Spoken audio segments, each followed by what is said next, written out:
This is Rowena Dooley asking Sol citizens to report for duty.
How about now? There we go. Hey, good evening. Yeah. Welcome to Soul Citizens. I'm GriffinGamingRPG, and we are back. Today is Sunday, December the 22nd. Wow, almost the end of the year, and I'm joined by some fun, illustrious, and just great people to work with, part of the Soul Citizens team tonight as we do our show Holiday Wishes. This is our annual show where we talk about the things that we wish for, kind of a year in review, but also looking into the future of Star Citizen, Squadron 42, community, all that good stuff. So without further ado, let me do some introductions here right at the very beginning, starting off with the big letter A from Sesame Street here. Letter A. I got to say that to Abdi because he's a dad, and I'm sure he has to look at Sesame Street all the time. The one and the only AbdiYohan. Abdi, how are you, my friend? I'm doing all right. I'm happy to be here. And you're right. I have all those Sesame Street songs, both old and new, always constantly running in my brain. But it's a good thing. You know, been there, done that. That's right. That's right. It was good to see you. Always great to have you on. After that, it would be the one and the only JadeStarwatcher. How you doing, Jade? I'm doing great. I'm doing all right. Good. Ready for the show? End of the year? Okay. All right. End of the year. I know. And last but not least, the man himself, SeriousFun. How are you, my brother? I'm least and last, and that's good. Every day is a blessing. I was telling Abdi, I say that even when I sometimes don't feel it because it's still right. And it's a blessing to be with you all here today. It's good to be here for this last show of the year. Absolutely, absolutely. Well, again, thank you guys for being here. Really appreciate everybody who's going to share with us on this. As I said, this is our last show for the year for 2024. Each year we do this annual show called Holiday Wishes. Some of you have been here for it before, but if you haven't, once again, it's where we share our thoughts about what's been going on with Star Citizen over the past year, and also as we look forward to the next year of both gameplay and development and fun and tears and all the other stuff that comes along with it. So we're going to jump into it. We're going to do a little bit of fun stuff today. We've got a giveaway that we're going to be doing later on. We've got several giveaways actually that we're doing later on for the show. So make sure you stick around with that. We've got a couple of video presentations we want you guys to look at, but you're also going to get to hear from us. And each one of the panelists and team are going to talk about the things that we cover from the past, the present, the future, the community, and also Cloud Imperium Games. So hope you guys will enjoy the show today. Let's get ready to just jump into it, gang, since we've got a lot to cover here. Let's go here and let's see, where am I? I'm at the right place here. I'm not at the right place here. Griff's got to get his buttons together here today. All right, there we go. All righty, here we go. Abdi, since you're the letter A, we're going to start out with you, and we'll work backward on the next set of questions. I think we'll just work backward on the next set of questions. First question for you. Give me... Whoa, wow. Holy smokes. Okay. Well, I didn't even see the sub giving here. Oh my God. I'm so sorry. I missed all that. Let's see. Cryptic Shah. Cryptic Shah. Thank you so much for the gifted subs. 10. Thank you very much. Give some love to Cryptic Shah. Those of you who got that holiday gift early. Thank you, Cryptic Shah. Really appreciate that. What's up, Shim Pasta? Thank you so much for that. We appreciate it. What a great way to wrap up our year here. Thank you. Abdi, I'm going to come to you first. If you could give me one or two wishes from the past. This would be like stuff that happened over the last year with CIG that you kind of wish might have been a little bit different in review. Maybe a decision that happened in the game or with the community, or, man, I wish that they had did blah, blah, blah, blah. Or I wish they had done this a little bit differently. If there's something you've got that you wish could have been a little bit different from the last year. This is go from 318 up to 323. I kind of expanded the range here if it's in relation to the game, but whatever you want to pick is fine. Okay. I think I might go back to last year. Okay. Actually, I guess it was right at the end of last year, right around this time of the year. Okay. When Disco Lando went through and said all the things that they're hoping to bring the first 6 months and kind of having like that timetable. Mm-hmm. People lived and died by that list. They people made that their manifesto. It was their like Luther's like putting the thing up on the church door thing. People were examining it to the point of like, you can find multiple lists out there in Google spreadsheets saying what they did and did not do from that list. And if he didn't put that out there, part of me wonders how much less frustration there might have been. Because a lot of great things came this year, but people are always going to look at the percentages from that spreadsheet, and I'm like, yeah. And when I don't look at that, I feel a lot better about the year. Yeah, because a lot of great things happen. Yeah. So that's kind of my wish. Was different. I don't know if that's a negative wish. Is that a bad thing? I don't think it is. I think it's a glass half full, glass half empty, right? Because then you've got that other crew of people who, like you said, saw optimism, in like they were checking off the list, right? Like, oh, they did do this or they did do that, right? But then, like you said, there were the other people who were like, oh, they didn't do this, oh, they didn't do that, or they didn't do this by this time, and I'm like, what is time? I mean, like, there's. With development of this game and the way that things work, time is wishy-washy. So I mean, like if you hold yourself too close to these things, you end up getting disappointed. So it's like, I don't know. Part of me, that's a great observation. I think it's a fair observation too. Yeah. You guys, Jade or Sirius, you guys got any comment on that? Well, for me, I am always oriented towards more information, right? But there's a method to that madness, right? CIG is continuing, to Abdi's point, to work on that balance, right? Between the type of engagement they can have with us in a very unique project where the backer is located in a unique way, and forms of information that don't fail to like disempower individuals, right? So I don't envy CIG's work in having to really seek that balance on a regular basis. It is the bugaboo and the difficulty in this project. One of the things that I'm glad that they remember is that people engage because they care, right?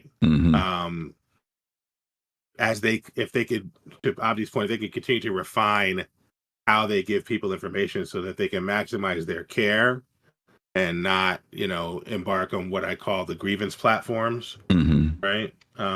But the authentically held sentiment, right? And empower that'd be better. It's easier said than done. Yeah, easier said than done. It is. It's tough. Yeah. Jade, you got any thoughts on that one? On Abdi's thing about the 6 months? Yeah, I tend to agree with Abdi, because anytime they give any time table or a date, it's always just, I feel like they're like setting themselves up for a community backlash, right? And I don't know, after all these years, how they don't know it's probably not a good idea to do that. And I understand they get excited like we do, right? Right. They're excited to present this stuff. They want us to get excited. And so they know that we get excited about dates, but I think sometimes they forget we get excited for all the wrong reasons. Yeah. I mean, the biggest question is that people always have for Citizen or for Star Citizen is when, right? I mean, that's like the take a baseball bat and beat that thing away every time it pops up, because it's when, because of time, is something that people ask for. And you're right. It's like, everybody wants to know, but boy, oh boy, it's Pandora's box, right? If you do it, it's like, So no, I think those are great observations about that. That's good stuff. Okay. Jade, I'm going to come to you now. Okay. Yeah. What are your, from the past, any wishes that you wish might have been done or done differently? On you. Well, I mean, there's several, I think. Give me your top one. Yeah, my top one, I am going to go to this because I've talked about it in the past. I understand the focus on combat, and like people know that I'm into combat. I do PvP stuff too, right? Yep. But I feel almost as though that focus has made some people very uncomfortable, thinking that is the only focus going forward. And I remember, them showing us at a previous CitizenCon a quote cerebral mission that like we're still waiting for.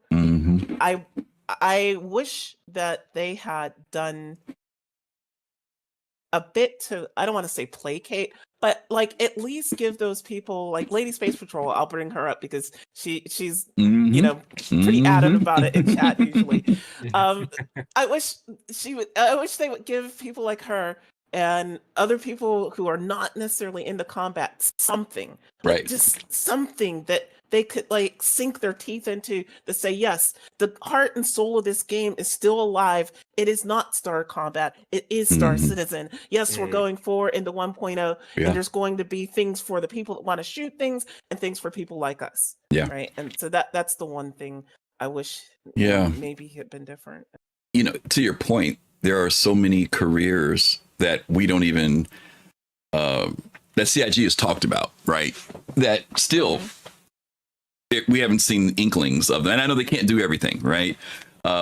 We have gotten a taste of obviously, like you said, when it comes down to combat. We've gotten a little bit of taste of industrial when it comes to mining and salvaging. But then there are those other areas, right? Medical, we've gotten just a very slight taste of what the potential of medical is. But then there's those support things, right? That are helpful to combat that aren't in place, like the repair stuff, right? There's the dynamics of, we won't even get into the areas of sciences, right? And exploration. We haven't gotten into the area of transport. We haven't gotten into real areas of real trade. I mean, like in the sense of the economic side of it, the farming side of it. I mean, there's so many things that the scale weighs so heavily. And it's kind of ironic because a lot of times people who do enjoy the PvP or combat aspects of the game often feel like that side is neglected when there's some areas that haven't been touched at all, which is kind of funny to me, you know. But yeah, I think that's a very good point that it would be nice if, you know, from the past, that we start to see that wheel turn a little bit, right? So that there's a little bit more attention going to the other disciplines of the game. Good point. Yeah, Abdi, you got any thoughts on that one too? Anything you would like to see since Jade mentioned it that you think, or maybe you thought they were going to kind of touch on from the past, maybe from last year's CitizenCon and didn't really see any of it this year? Well, I mean, I think she brings up not that she brings up and that it's unique that she does this. She does this with every point she brings up, but it's just such a great point that Star Citizen is made up of so many types of people that play this game, and one of those that I really like, one of those roles that I really like to encompass is the industrial aspect of Star Citizen, and I think this year, I think there were points about it this year that I think were strong that they were really trying to lean hard into. But I do think that a lot of those aspects would be new gameplay. And I've seen kind of that struggle, I guess, like the new gameplay aspect of things. Like just bringing in the cargo elevators was a huge lift because it required the tearing out a lot of old code and implementing of a lot of new. But like just in terms of that, I feel like, I don't know, mining suffered a lot this year. There were a lot of like broken aspects of it. I think salvaging has been the most steady, I guess. I was really curious. This is an industrial, but like with the release of the ES, the Zeus ES, I was really hoping for more like scanning and exploration gameplay.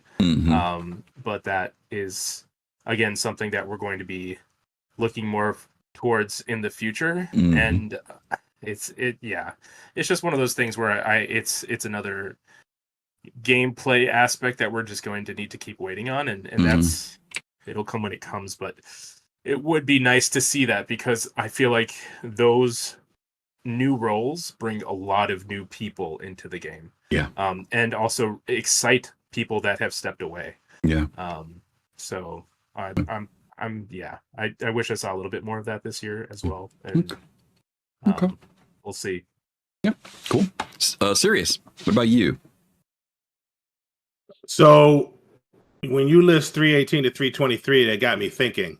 And a lot of the stuff that is there, when I look back and remember how I was acting about it and how I felt about it, some of it were wishes in the run up to the feature, because I was like, well, why are they doing this? Or that's not really what I want. And then I found out that I didn't know what I want till I got it. Right. So for example, in 319, we got the redo of the Lorville cityscape. And I liked the first Lorville cityscape. I liked the way in which the Hurston building in particular was Blade Runner-esque. It was a tyrannical building that made the other buildings feel like termites, and I felt like that was Hurston. Right? And so I wished that they spent time on other things. And then I got the new Lorville cityscape, and I understood the further dimensionalizing of the Hurston family through how they laid that out. Right? It wasn't just their building, which retained its tyrannical nature, but it was also this other sense of, you know, there's a whole community here who is forced to work, right? There are layers to this thing, right? There are hierarchies, right? And it gave depth even to the lore around the sort of interstices and layers to the Hurston family by doing it. So plus it looked great, right? So there was Rule of Cool on top of that. So I was wishing for something else, and I got that, and then I was like, oh, I like that. Yeah. The same thing happened with Seraphim Station in Port Olisar, right? You know, and this is a hot space opinion, right? Because Olisar was the one place where you didn't need elevators. You didn't have to worry about elevators, right? And sometimes that still matters in this game. But I really appreciated the development of Seraphim Station. I'm still wishing that they will do something with Port Olisar, maybe crash it into the ground, crash it into an asteroid, do something where we can still gain access. Right? And then with 321, I was like, this Drake Cutter Scout is terrible. Right? I disliked the introduction of that ship. I thought it was a poor starter. And then I spent some time with it. Right. And they tweaked it a little bit, and I spent some time with it, and it ended up being a really viable starter for a variety of reasons. Right. So I'm recognizing that my wishes and my reactions sometimes were easily challenged. The one thing that I'm holding on to, and just call me StarWatcher Light when it comes to this, is that I continue to wish that we were getting more around exploration and science. Okay. I want CIG. I wish. Well, hold on to that thought for me, because that's going to be future, if that's okay. Okay. Because that's we're coming from. You gave me a review of the past, right? I'll say I got you. Yes, because we need to talk about that a little bit. So I think that'll be a good one for later on. Okay. Those are all very very cool. I'm digging it. Let's go ahead and go to a video. I didn't have time to shoot as much as I would have liked to, so I'm going to highlight another content creator, which is DTOX. DTOX did a video highlighting the features of 4.0, and as most of you guys know, 4.0 is now running in a second live build. And there are a lot of people who really don't know, or there's been a lot of confusion about what did get included in this patch and what didn't. And so this is a kind of a really nice, easy explanation video. Gives you also some great clues, doesn't give away everything, but it does let you know the type of stuff that you can look forward to in 4.0. So we're going to watch that. And then when we come back, we're going to be talking about, we just talked about wishes from the past. We're going to be talking about wishes from the present based on where the game currently sits. So let's take a quick look at that video.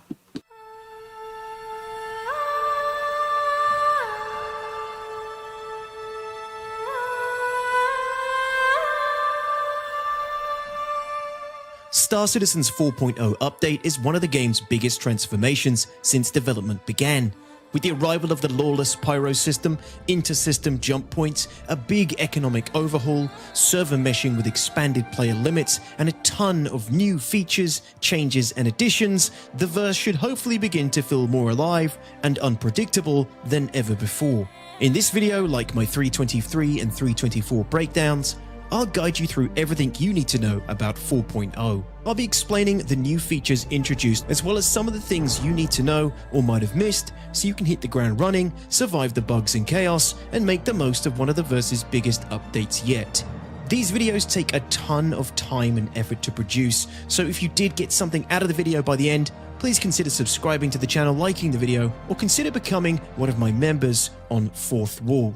Link down below.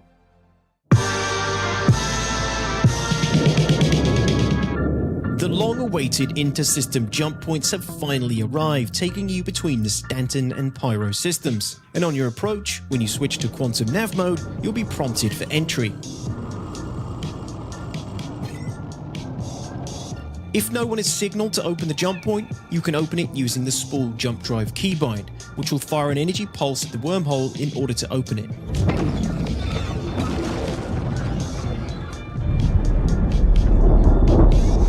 Once entry requirements have been met, the jump point will pull you in, and once you're inside, you'll be gently pulled through the jump point tunnel. If you haven't enabled in-game music, make sure to turn it on prior to jump point travel. CIG has synced jump points with the new element of the game's soundtrack, courtesy of Pedro Camacho, and it's a pretty amazing experience. Inside the jump point while traveling through the tunnel, it's best to avoid the edges as it's possible to break through and be ejected somewhere in between the two systems, forcing you to jump back to the start. Once you reach the other side and exit the jump point, you'll have arrived in a new system, seamlessly transitioning between two gigantic game universes.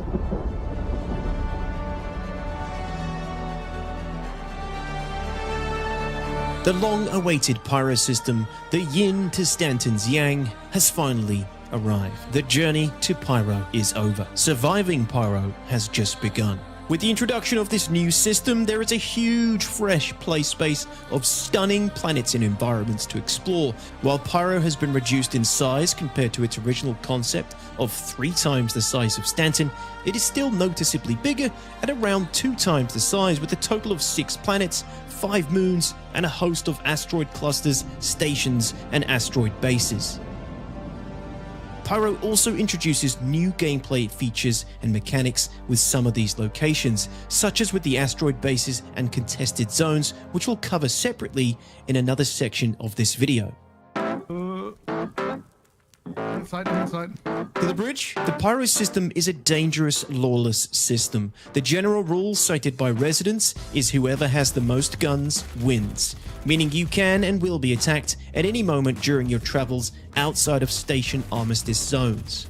There is no active comrade in Pyro, which means crimes are not recorded, and with this initial implementation of Pyro coming with very little in the way of reputation-based pros and cons, shooting first and asking questions later will be the standard stance for many Pyro citizens.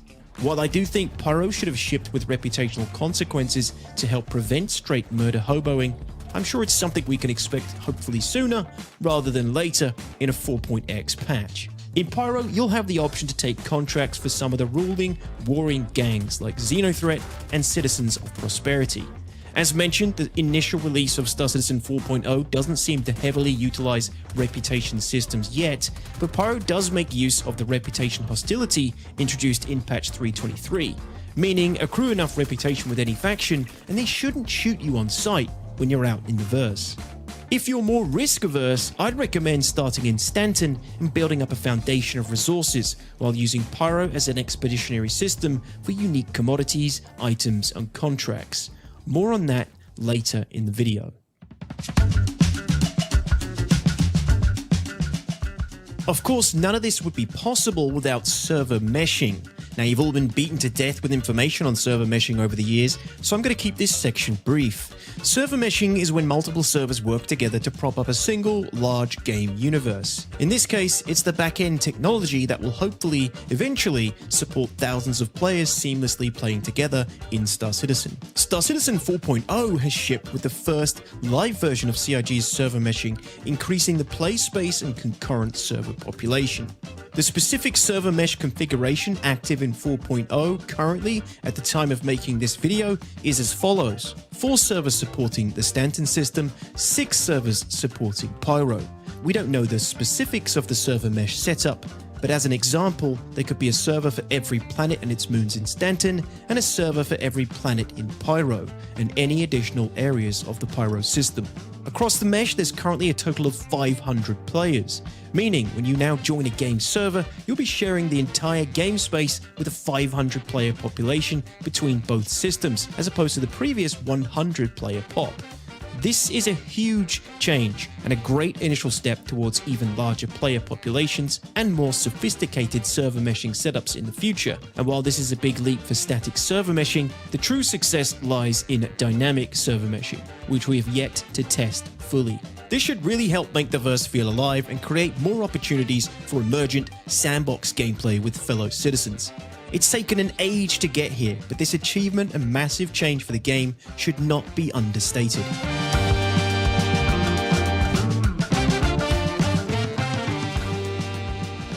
mission contracts have been refactored in 4.0 with an aim to make the mission running experience a little more streamlined in-game and on the back end. The refactor includes a few back-end changes to help CIG maintain missions across server meshing, and later on, the Genesis system as seen at CitizenCon. In the meantime though, you can enjoy some increased mission payouts relative to their mission types and CIG's EVR, effort versus reward, but these are still mostly the same missions we've been running in Stanton with a slightly different pyro flavor. The payout changes did not get a huge amount of time or testing during the PTU, so payouts will no doubt go through some tweaking over the coming months.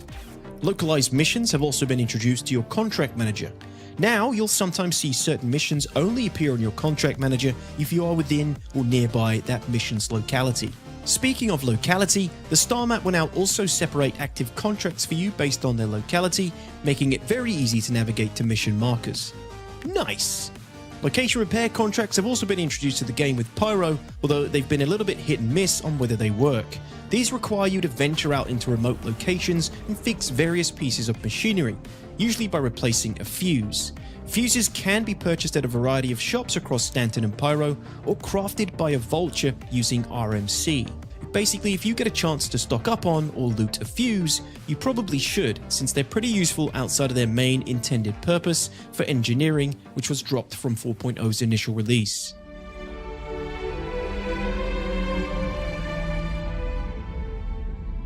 When it comes to overall economic changes in 4.0, CIG has made big changes across the board. Everything from consumables like weapons, ammo and food, to missiles, torpedoes and bombs have had their prices increased and adjusted. Ship components have also been readjusted, with some grade A and all military components no longer available in stores. These are now only lootable in the verse, for example in Pyro's contested zones, and likely later down the line as mission and reputation based rewards.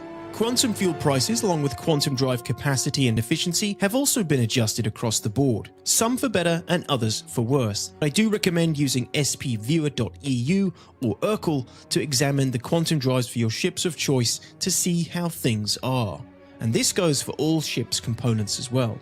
Thankfully, commodities have also had their price adjustments across the board, with inter-system trading routes between Pyro and Stanton making their debut in 4.0. Buying in Pyro and selling in Stanton in some cases does seem to yield some good profits, and profit margins are generally up by a lot in comparison to prior patch periods. So it looks like hauling is back on the menu, boys. I tried one route with my Carrack, which involved buying a Grisium from Endgame Station in Pyro and selling it to Arc L4 in Stanton. Apart from the whole experience being really cool and novel, actually trading between two systems with a massive jump in between, I bought 104 SCU for around 187,000 AUEC and sold them in Stanton for 274,000, which, according to my calculations, is around a 45% profit margin. According to this fellow citizen who's compiled a brilliant list of trade routes, which I'll link below, 40% profit margins are now much more common. This is a huge difference compared to Star Citizen's approximately 20% profit margins on trade previously. Of course, inter-system trading and any kind of industrial activity in Pyro is rife with its own complications and dangers, so don't do it alone. Speaking of things you shouldn't do alone but probably will, mining. New ship and hand minables have been added to the game. One example is ice, which can now be found at the outer reaches of the Pyro system. I took a stock prospector out in search of this new elusive resource and came across this ice asteroid at one of Pyro's outer rim asteroid clusters, which you can navigate to using the star map. I didn't get a chance to sell it anywhere yet, but it will be interesting to see how much mining has been affected by these economic changes and how profitable Pyro-specific resources are when sold to Stanton.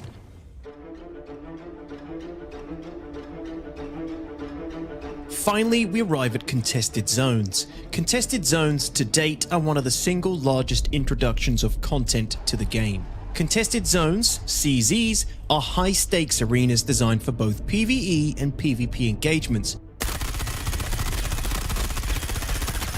One down. Other one's pushing me. Pull him back. Can you get out or not? Hop in med. And you'll find one at each of the main Pyro stations: Ruin, Obituary, and Checkmate. These contested zones are essentially open-world dungeons that you can enter freely, solo or with a group, filled with small puzzles involving trip mines, fuses, and keycards, which you'll need to acquire and navigate in order to progress deeper into the zones and reap better loot and rewards. The loot inside ranges from unique Scorch-style weapon attachments and guns, to military ship components you can extract via a freight elevator, and rare weapons like the Dead Rig shotgun. But the real purpose behind the contested zones is a bigger and better overarching quest with a huge reward at the end. Now, discovering exactly how all this works is half the fun, so if you don't want this to be spoiled so you can figure it all out yourself, then you can skip the rest of this section. For those who do want a quick overview, continue watching. I won't show all the elements of the loop so you can enjoy it for yourselves, but I will explain how it works so you're not going into it completely blind like I was. I personally haven't run the entire loop yet, but I have researched how it works so I can pass this information on to you. As you progress deeper into the CZs, you'll begin coming across keycard printing machines, which are essential for progressing towards the final overarching objective. There are 7 keycards in total, and the printers for these keycards are scattered across all 3 contested zones, with a short printing time but a 30-minute cooldown between uses. Once you've acquired all 7 numbered keycards, the next step is to travel to one of 3 executive hangars located at separate asteroid bases in Pyro, which you'll find on the star map labeled PYAM Exchange. Inside these asteroid bases, you'll find 3 pylons with slots for the numbered keycards. The keycards can only be inserted once the lights on the pylons are green, and these lights can take around 2 hours to charge up, slowly changing from red to green to signify they are primed and ready for keycard insertion.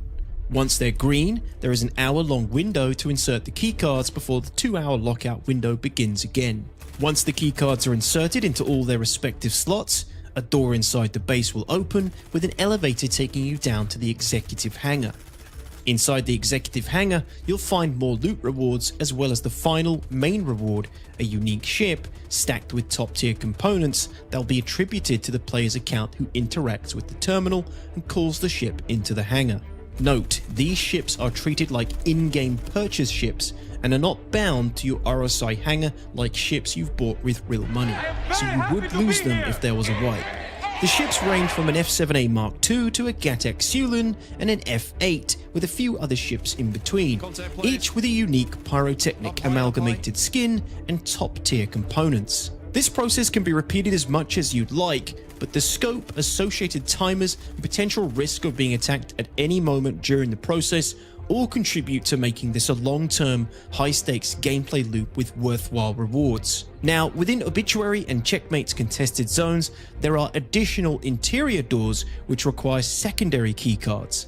For these, you'll need to locate and raid the PYAM Supervisor Station asteroid bases for the Supervisor keys.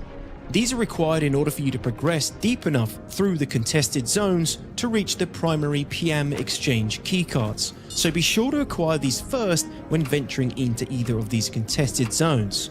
Or, you could steal them from someone else.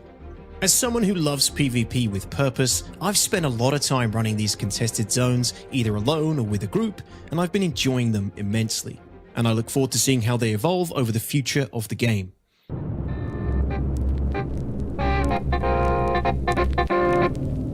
The more I play, the more I feel asteroid bases are a more interesting version of Stanton's UGFs. There are many new asteroid bases throughout Pyro, all featuring a mixture of gameplay elements, from repeatable mission contracts to the aforementioned tie-in with contested zones.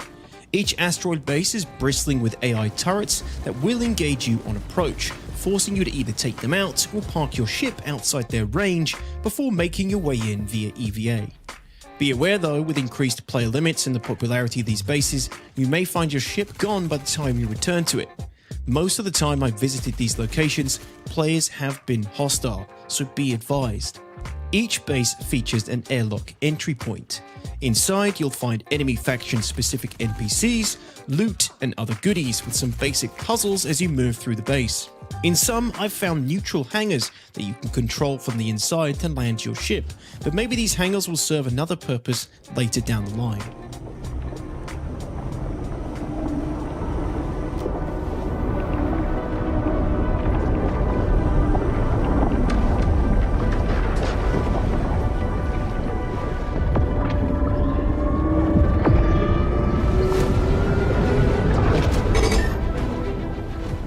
The music logic system has been vastly improved in Star Citizen 4.0, contributing to a completely transformative experience when playing the game. For the longest time, I've played Star Citizen with the music off, but now I finally have a reason to keep it on. The game's score, including new tracks introduced with Pyro, will now enhance your experience relative to your activity in the verse.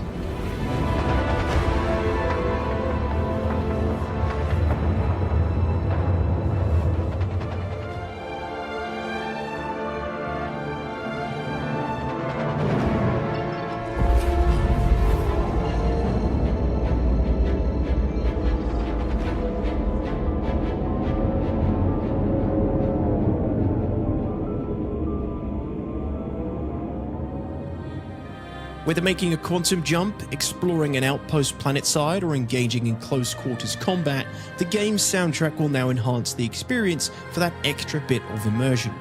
The game's score is one of the best in the industry, and finally having it properly sync with my gameplay has been a simple yet incredible improvement to the general experience of playing the game.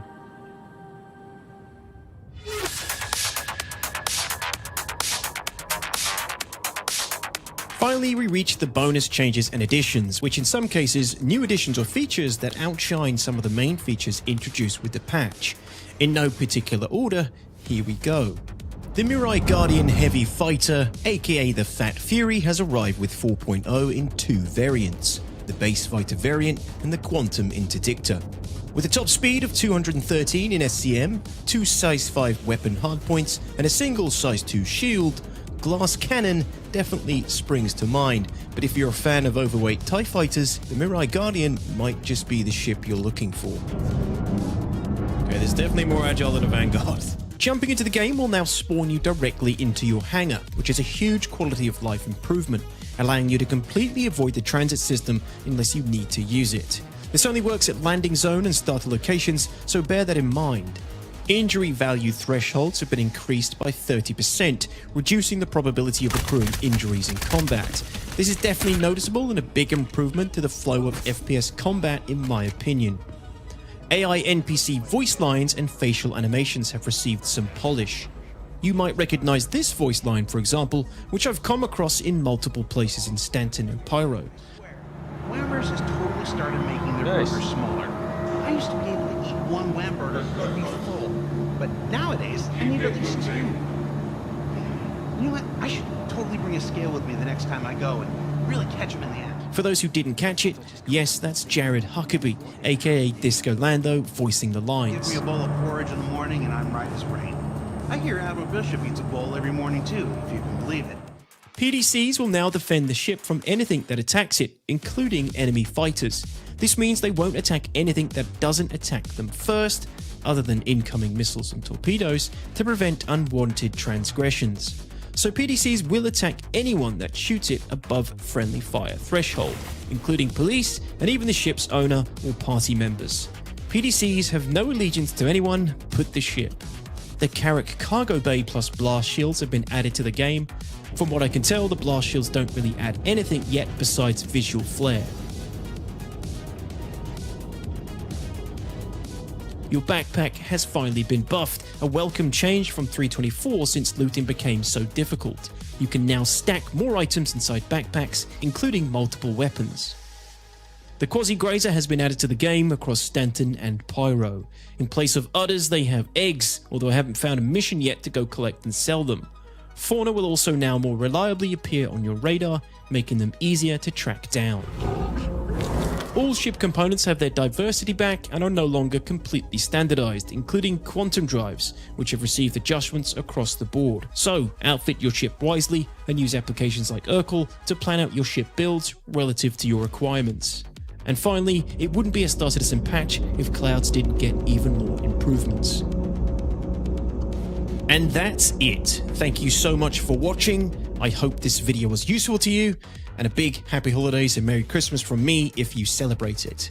Thank you so much for watching my channel this year. Here's to another year of this game's crazy development process, and I'll be here continuing to take this wild ride with you all. Goodbye!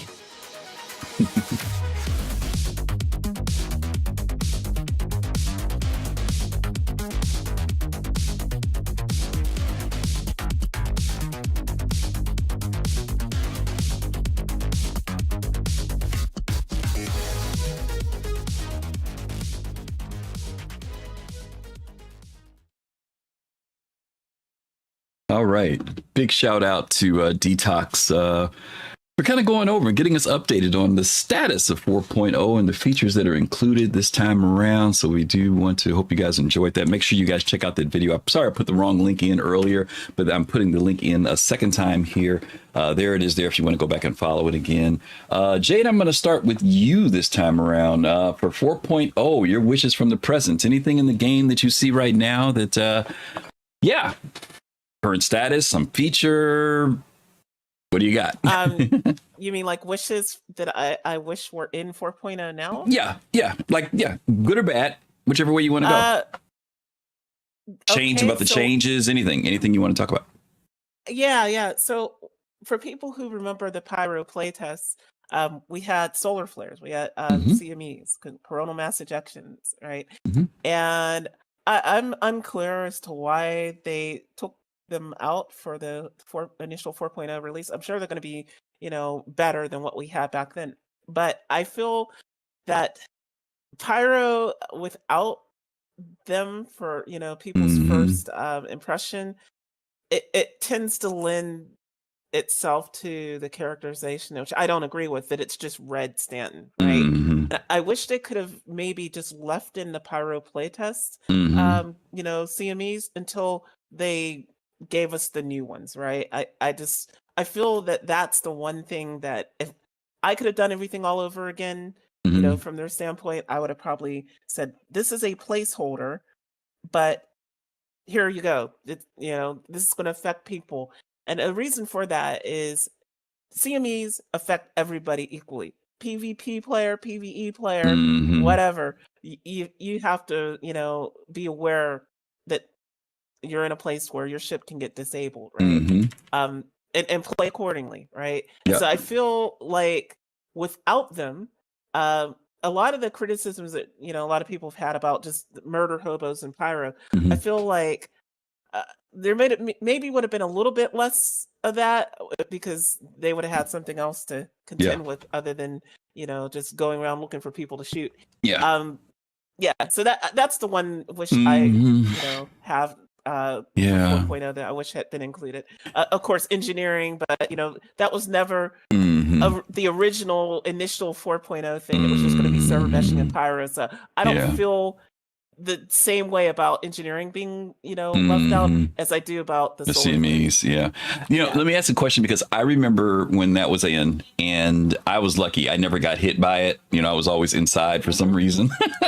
But I know that they wanted to work on it some more. Do you remember if back then whether it was proximity based or whether it just hit everybody? Because I know that was supposed to be something, right? The further out you were, less impact, closer you were, more. Do you know whether or not that was the case when it was in the initial testing, or whether it just kind of blanketed everybody? I don't know. I think it kind of blanketed everybody, but I do think there was a slight proximity effect. Okay. One of the issues with the Pyro playtest was that we only had the inner system of Pyro. Right. We didn't have out past 3, right? Yeah, we didn't get past Pyro 3. Right. Yeah, so, that's close proximity. Pyro 1, Monox and Bloom, right? So it was kind of hard to gauge it. Yeah, you're right.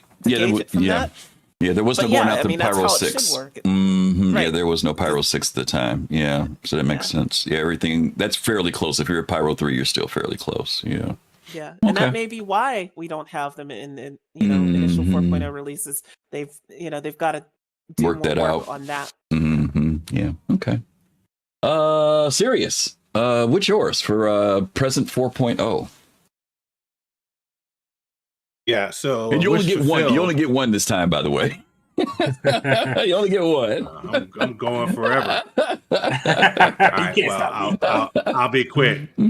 I'll be quick. Wish fulfilled was the jump hole, the tunnel. The jump point. Back and forth. Well, all of that. Right. Okay. Going through the tunnel. Yeah. That was my wish fulfilled. Let me just sneak in that I wanted a bit more on reputation. That was the wish unfulfilled. Yeah. Okay. That was going to be mine. Sorry. Yeah. No, it's a good point. It's a good point. Oh, bad spelling. Oh my God. Jade took mine with the CME, so that's how it's going to go tonight. I think. How could I not take that spelling? one? You know me. Right. Yeah. Right. Let me ask you a question. With the jump points, jump points, we've been talking about the jump points forever, but what specifically? Was it just the fact that they ironed it out, or you're satisfied with the way it ironed out? Because we saw several variations of the jump point, right? Even the length of time. In the EPTU, we saw several variations of length. Mm-hmm. We saw difficulty of handling. Mm-hmm. The first iteration we got from Evocati was a lot of difficulty in handling. Mm-hmm. I liked where they ended up. Right, I liked where they ended up with some things to avoid, but it feels like the right length for me. One of the things that had me thinking about that was the transition that you get from the bluish of Stanton to the reddish orange of Pyro and vice versa, and when you begin to encounter that, so that you're halfway through. Yeah. The only other tweak I would consider is, I have never been ejected out the side. Right. So, maybe 8 to 18% of the time, have some twist or turn that makes that a little bit more possible or likely in terms of skill and having to navigate. That's the only other thing I would consider. Yeah, right?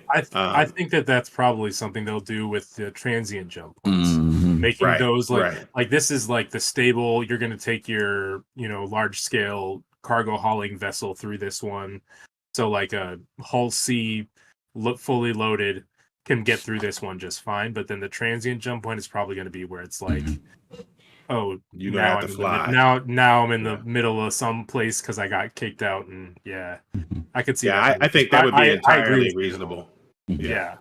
But I agree with you too. I would be very excited to ride a more rapids like jump point that's like just twisting and tearing, and you do have to kind of do the whole farscape like surfing of the jump point. That'd be kind of epic.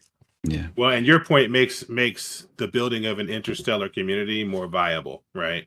If you weren't sure that the Hull C was going to get through, right, then how does economies get relatively stable? So I think that upon reflection, I think you're right, and that's probably the way I want to experience it, which is, regular jump points are relatively stable the way that we're having them now, but transient jump points are an adventure.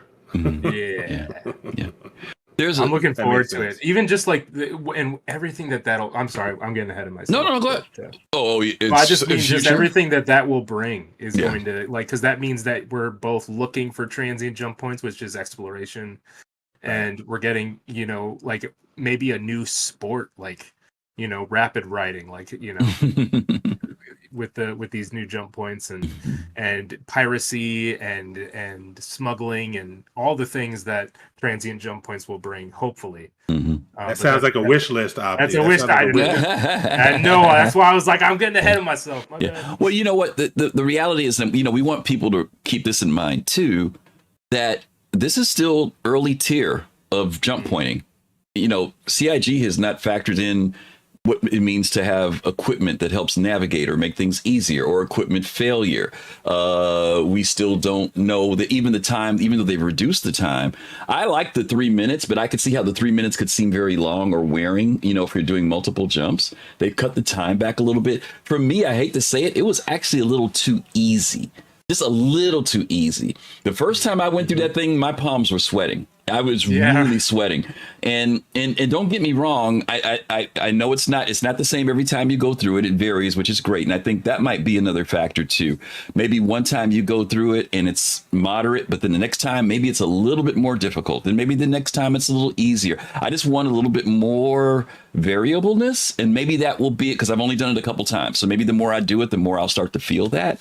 But again, there's so much more that they could do, that they've shown us that they want to build out for what it means to traverse these particular points in space. So to you guys' point in the future, Griff, a weather report for the jump points, like the jump points real crazy right now. Don't go in there. Well, you know might what? not come back out. Even like, if it's level 5, level 5. Level 5 jump point. The weather's real bad. Don't go in there. You may not be too far away when it comes to being able to report on, and Jade may be able to elaborate about this, about stability of those wormholes that pop up. Right. There could be, Jade, is that something that could happen for those wormholes that are the quote unquote unstable ones, where there's a factor of being able to tell this particular portal is very unstable, you're taking a chance. Is that something that you think they could work into the game? Yeah, I think they could. And in lore, there's a whole star system that got cut off from everywhere. It's called Oratani. Yep. Because the only jump point to it collapsed. Right. And so that's that's definitely a thing. I would love it if when we start to get the exploration stuff in and more scanner dynamics, if that was one of the things that you could check on. Yeah, get the right type of scanner, Yeah, if you get the right type of scanner, and you can do it. You can get detailed jump point stability studies, right? And then that information could potentially be sold as well as the location. Yeah. Listen, I got a good report, but it doesn't say anything about the weather, so I didn't spend all my money on it. Yeah, we don't know everything we need to know going into this wormhole. Yeah, absolutely. Yeah, that would be great. I hope they do it. I mean, we're just theory crafting, but I hope they would think of that along those lines. Yeah. Abdi, you said the reputation was one of the ones that Sirius had for you. What was something else that you had from currently in 4.0? I should have been thinking about that this whole time. Oh, that's okay. Reputation. That's okay. Is there anything else that you can think of off the top of your head? It could be like the way it turned out, didn't like the way it turned out, wish they could have did this, whatever you want to say. I guess maybe about current implementation of the 4.0 preview. I feel like I don't want to be like pedantic or anything like that, or just harping on the same point over and over. Hey, Venku Skirata!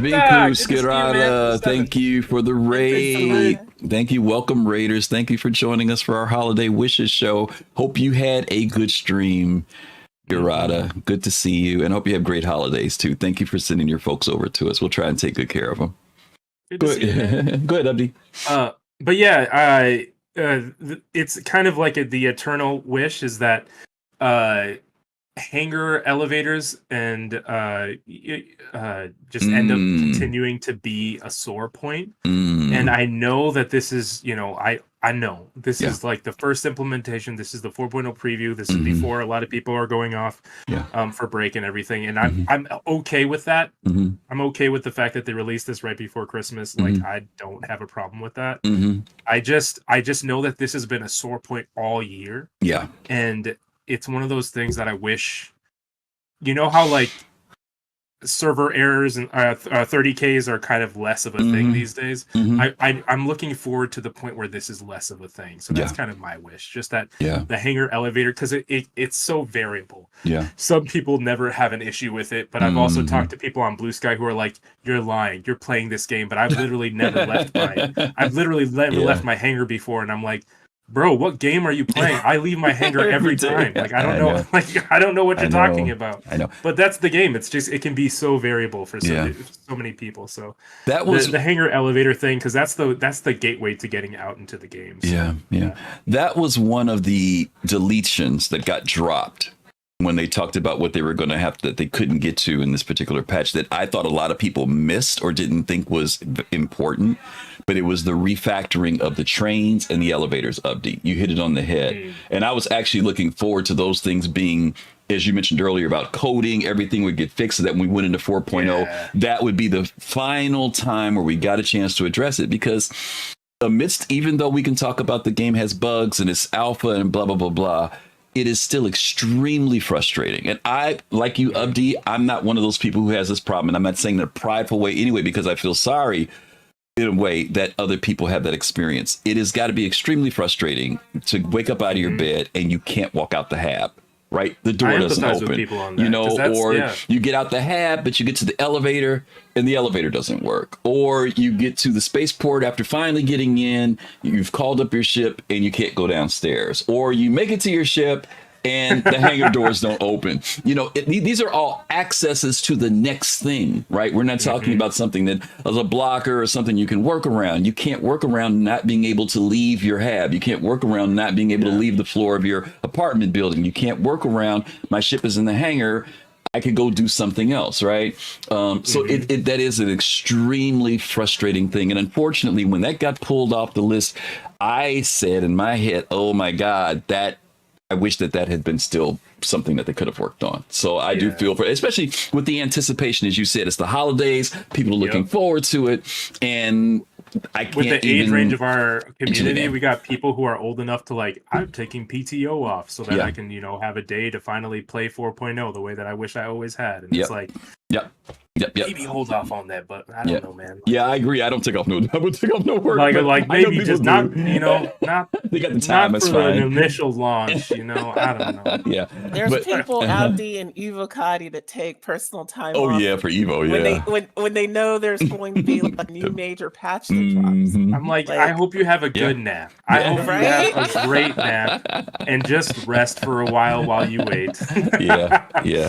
But yeah, we are sympathetic to that. You know, as much as there's the excitement, I'm one of those lucky people who rarely ever runs into that. But then I have plenty of people who tell me they're frustrated because they you know, I can't even get into the game, you know, and that sucks. That really does suck. And you can't tell those people because it's like, no, that's their experience. Like, that's like, you can't deny. That's right. That is their experience. So it's like, I'm sorry, man. I wish I could tell you it's better. Yep, absolutely. Okay. All right. Well, listen, we are right at the top of the hour, a little bit past the top of the hour. We're going to take a very, very quick commercial break, and then we're going to come back and we're going to talk to you guys some more about what else we have in store for this year. And don't forget, we've got some giveaways going on later on today. So make sure you guys stick around for that, and just give us 1 minute for a 1 minute commercial. We'll make it real nice and quick, and then we'll be right back. So stick around. Thank you. Hey, everybody. If you are watching this, that means you are a subscriber to the Soul Citizens. And as always, we want to say thank you, especially as we're at the end of this year. That means that you guys have been giving to us to support what we do here in the community, helping us run everything, as well as the opportunity to do giveaways like the ones we're doing today. So we want to say thank you for all of that. I also want to say a special thank you to those who've been supporting us. As you guys know, yesterday was our last episode of Soul Voices. And so we did our 100th episode yesterday, celebrating that. Player Haters came on. We had a lot of fun at the end of the show. A lot of people have sent messages saying how much you've enjoyed it. Some people have stopped by and told me how much you guys enjoyed it. But I just want to say thank you for the whole year, a couple years of support for that show. And we do have some more things that are going to be happening this year in 2025. So we want to let you guys know that we really appreciate all that you have done. And if you're a subscriber, there's going to be double bonus for the giveaways and a triple bonus on our final giveaway for the day. So make sure you stick around for that. Okay. Okie dokie. Don't forget, white chocolate also rolled up, Griff. Oh, we had white chocolate showed up yesterday. Yeah, I talked to him yesterday afterward. Yeah, I know. Oh my God, that was I'll just say that was something. I'll just leave it at that. Okay. Let's get into our next couple topics here, which is wishes for the future. We've been kind of touching on the edges of these a little bit. SeriousFun, I'm going to come to you first on this one. Wishes for the future for 4.0 to 1.0. So you've got a big range here that you can play around with here. But what would be a wish for you for that period of time between where we are now and where we look to be? Yeah, so for me, what I'm hoping between now and 1.0 is that the map that Richard Tyrer gave us of guilds and of professions and of game loops continues to evolve, right? My hope is that development is discovery for CIG, that dialoguing with backers lets them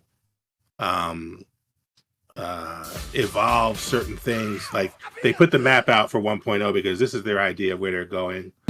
And I don't want them to be so locked into that map that as they develop the game and discover, for example, that maybe exploration can be its own guild, right? Maybe exploration, multi-dimensional set of gameplay loops that it's a little bit bigger than just being in the science guild, right? Maybe exploration to discover resources, rare resources. It's not necessarily science, right? That's more like mining and industry, but it's still exploration, right? Maybe exploration to map out extreme hazard zones, right? Not necessarily driving new science, right? But delivering something in the blueprint and map arena, right? Exploration that's involved with data nodes, right? There's so many different ways in which exploration and depth that exploration can go to, and I think there is a significant. You can't. It's hard to get a hold of the community, right? And so it's real dangerous to speak for the community, right? I can speak for me and others that I dialogue with. It seems like there is a substantive interest in this as non-combat gameplay. So what I hope is that the time between 4.0 and 1.0, that exploration in particular comes into the fullness of what I think it can be. Okay. Sounds good. Let's see. Jade, I'm going to come back. I'm sorry, Abdi, I'm going to come back to you this time. What's your wishes for anywhere between 4.0 and 1.0? So anywhere between 4.0 and 1.0. My wish, I think, has been the same that it's been since 2015. And that's when I backed, not any particular because CIG started this or that. I just mean when I started backing this game, I backed with my friends, in real life friends, and many of them backed and forgot about the game. And the chief reason was because they're like, this game ain't ready for me yet, or I'm not ready for this game, I guess. And since then, a couple of my friends have come into the fold, but it's never been through my pushing. It's been just me talking about what I do and us listening to each other, and a couple of them just being like, you know what, I'll try it out, and you know what, I like it. But the rest of them, I feel like what they are looking for in order to jump in is just stability. I guess maybe that's my long-winded way of just saying stability, because they want to play something that they know they can return to and build off of, something that they can feel like they made progress in, not progression, but something where they've either amassed experience, wealth, exploration, this or that, and they feel like that isn't something that could just be gone tomorrow. I think with the way that the game is built, we should always kind of but we should never be surprised by wipes, because that's part of development. That could be a need for the game. So, I never want to put my friends in a position where I want you to come into this and then also just not be ready in the right mindset. So I guess with anywhere between 4.0 and 1.0, that we just see more and more that the game is developing towards that stability and towards that final intent of, this is not something we're going to be wiping anymore. And I think we should see steps along the way to that. So yeah. There's an interesting dynamic of those people who come to the game who, because of advertising or their friends, or maybe they caught a stream, that come into the game. And we had a big conversation about this yesterday on Voices, about those people who come in who are unaware of the dynamic of what it means to test an alpha game. Because most games, if they're early access, like I'm playing Scum right now, which is still in its early access or beta stage. And we just had a wipe about 3 weeks ago. And it was interesting that when the wipe happened for some of us, it was like, oh, well, and we just jumped right in and started doing stuff, right? And then there were other people who were like, oh, there's a wipe. I don't want to do all that stuff over again. You know what I mean? You had these two different things. Some people who were enthusiastic for the opportunity to take the experiences that they had in the past and now they know how to do even better. And then the other people who felt like they've lost so much, you know, even though we were both playing the game together. So players have these different approaches when they come to a game, when something like that stability that you're talking about changes, because people do want to feel like they've accomplished something. And when things get removed like that, there's a feeling of loss, right? Or the record of my accomplishment is no longer there. And then there's the time invested, right? You know, some people have so much time to invest in a game. And so they want to be able to feel like, I'm ready to go to the next level, but now that this is wiped, I couldn't get to the next level. So there's a lot of feelings for gamers, you know, when they come in, even in the alpha space. There are a lot of games that their testing periods last longer. Like CIG has definitely extended. I think on one of the videos, I think it was Space Tomatoes, he said they haven't had a full wipe since sometime in 2023. It's been a year since 2023. But there are some people who get wipes maybe every 6 months or a year. Scum, I hate to tell you this, Scum resets their servers every 6 hours. You know, something, if you put something down on the ground and forget about it, Jack, it's over with. You know what I mean? So, you know, but then there are some games that test and they'll, you know, every quarter, maybe that's when they'll do their wipe and it's scheduled, you know, and people know. I think the uncertainty of our wipes is also something that's there. We don't know. CIG says we don't want to wipe. That doesn't mean they won't wipe, to your point. They say we don't want to wipe, which means that there's always in the back of your neck, they could still wipe it, you know, and that could be frustrating for people who aren't coming in from the perspective of testing, but they've seen a stream, they've seen a video. Wow. You know, they play the game, they have fun, you know, but it happens, you know, Togi says I never wipe. Okay. God, I needed that, Togi. Thanks. But yeah, okay. Well, that's a good one, Abdi. Jade, what about you for the future? 4.0 to 1.0. Any thoughts? Yeah, I have a lot of thoughts on this. Okay. So just right there from 4.0 to 1.0, there's the implication that we're moving away from alpha, right? Okay. That's what everybody's known for the life of this game, is that we're in alpha. You know, this is to be expected because we're in alpha. But we are moving towards a release, which is called 1.0. And I would hope that as we do that, both CIG recognizes that, and you know, a lot of the quality of life things that maybe have not been a priority start to become more of a priority. Like, you know, being able to quantum back to your ship that you left somewhere, right? That'd be great. And I feel like they've taken a step in that direction for the fact that you can see your ship now on the starter map. We missed that. You know, let's stop for a second, Jade, there too. This is another example. I know y'all gonna think Griff is preaching, but this is another example of when we talk about what happens in alpha. Jade just said something a little while ago. There was a time when we used to be able to see our ships, way back when you were away somewhere, and then it went away. In alpha, there's a testing of concepts and ideas that comes into a game that they put out there to see how it works. And some things stay, and then some things leave, and they go back and improve it. They change it, they modify it, they do things to it, and then it comes back later. And I'm glad you said that, Jade, because a lot of people don't know that used to be in the game. But then there are the people who will say, well, they used to have it in the game. That's because if it disappears, there's going to be more work on it. And hopefully, doesn't mean always, that thing may come back in an even better or more integrated state of the game. And the one that Jade just mentioned now is a good example of something that takes place in alpha. Okay, I'm through preaching. Go ahead, Jade. Yeah, no, that was great. Thank you. Yeah, and so, you know, that's an example. And there are other things like that we've had in the past. A really good example in 4.0 was what's now called the advanced HUD, right? That was, you know, that's a much better version of a HUD that we used to have, and new people don't even know that, right? But this kind of thing, these kind of, I guess you would say, iteration, right? Right.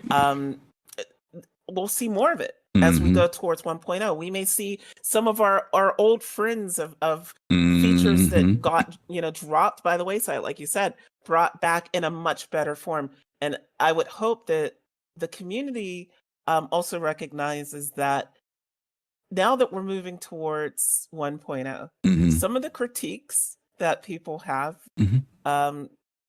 that are valid become a little bit more valid, right? Because when you're talking about an actual released game, you don't want to be falling through planets anymore, right? You don't want to be, going somewhere and not being able to get back to your ship. You don't want to, like, these are things that would be great game breaking in a release. And so we as a community should now start to maybe respect people who bring those kind of points up in a way that isn't as dismissive as it's been with, well, we're an alpha. Yes, we are, but we're not any perpetual alpha. There is a goal here to 1.0. Yeah, absolutely. And we talked about it a little bit in chat. Chris Roberts has made it clear what 2025's focus is. Right? If the focus is on stability, and that stability is around, what does he call it? 3 pillars: performance, stability, and content. Or the focus is on playability. And the focus is on performance, stability, and content. And I think you're right, Jade. That does signal, right, a shift in the approach and narrative that the backers can reasonably have, in my view. Right, one, we are not in a place where it is as much about swapping and features in and out, feature trying this, try that, tier 0 this, tier 0 that. There still will be some of that. Yeah. Right. But it's more about a stable integration. Right. And that means that calling this stuff out and getting it fixed is going to be increasingly important. Absolutely. To 1.0. Absolutely. Black Dream Hunt, what's up? He says the 890 jump isn't the ship advertised. I just want to say that. Black Dream Hunt, let me tell you, as a proud 890 jump owner and luxury ship owner, ain't no game in this ship advertised. Yet. So join the club. All the ships have so many features that are not there yet. So don't feel that you're out there alone. Okay, there's a lot of ships out there that are definitely that. What? Yeah. So this person, they say that it was sold as an exploration ship. I'm looking at that as a solo ship and a well-armed ship. I never. Oh my God! You're being funny. Yeah, I was going to say it's a social ship. It's a thing that you throw parties on. Yeah, that's what they showed. You know what? In the ad, is a party. Wait, Jade. Let me tell you why he might think that. Black Dream might think that because most players put tanks on the deck of it. They might think that's what it is. No, that ship is a touring ship. It is a social space. It is a yacht. It is a luxury yacht. It is designed for transport of VIPs. If you got the impression, even from the brochure, if you go back and look at it, the one thing, in fact, to that point, part of this patch in 4.0, the 890 got something that was listed in the brochure that most people didn't even know about, that it was going to have a defense system built into it. And people didn't know that. I remember when I got it, I was worried about, man, how am I going to defend this thing? And they said it's going to have a PDS system. Oh, okay. It's going to actually have it. And now they've implemented it and it is decent. It is actually pretty good for protecting the ship. So I hope somebody didn't sell you the ship as being a combat ship, because it's, even though there have been people that put tanks on the top of it, that's blasphemy, Jade, for me. I can't stand when people do that. No, it's blasphemy for me too. Tanks, cows. What are you doing? People gonna be scuffing up the ship. People gonna be moving the cows. They're gonna be moving the cows and stuff on it. That's gonna be hilarious. Okay, last but not least, Sirius, I think it's on you. Oh no, who did I leave off on? Did Jade? Oh no, it's everybody. I got everybody right. Game loops. Yes. Okay. Yeah. Great. Okay. On 4.0 to 1.0. Yeah, I agree with you guys on this one. I want to throw my 2 cents in on this one. I'm really hoping that this period of time becomes way more to everything that you guys have put up here. Quality of life becomes a priority. Stability becomes a priority. And definitely the game loops start to evolve. We need to see content and gameplay. I'm not talking about missions. I'm talking about content. I'm talking about building out the careers and all the things that they've been talking about over the years so that people can find their place in the universe. A lot of people have to settle for doing things. They have to settle for doing cargo because I want to be a medical person, but I got to do cargo, or I've got to do mercenary missions, but I want to do, science, I would love to see the careers and things built out more so people can find their place. And at all those positions, I think you said this earlier, Sirius, that map that Richard Trier set up, so that we start seeing how all those things integrate and support each other in the game. you know, I would love to see that start happening in the game more as well. So I think that's some pretty good stuff. Okay, let's hit this next one here. Oh, just real quick though, yeah. There is a paragraph on exploration mm-hmm. in the 890 brochure. Oh, it is. No, you can explore in a touring ship. Absolutely. I'm not saying that you can't go out and explore with the ship, you know, but, you know, I don't know when he said as advertised, I don't know if there was also the dynamic of like what he was talking about reference to the trailer, you know, because some people might say, hey, where's all the party stuff going on and the chefs and whatnot cooking in the kitchen, you know? Yeah, there's a dynamic of exploration with that ship. I don't want to say that you can't use it as an explorer. I'm not saying that. There are ships that are designed for exploration, though, and those are the ships like the Odyssey, the Carrack, the Dur, the Aquila. Those ships are exploration ships. But, you know, as Disco says, too, things change, you know. But feel free to explore with it. Feel free to explore with it. Absolutely. And to be explored. Yeah. You take it into pirate. That might be. Yeah, you might find what exploration is at that point, right? I don't know. You'd be a new 890 jump mission, right? Yeah. Let's talk about wishes for the community. What are some thoughts there? This can get kind of interesting. And when I say community, I'm not talking about them as much as we. You know, our community, the people who play this game, whether they be new people, veterans. What are you guys' thoughts on this one? I get to start with Abdi, I think, this time around.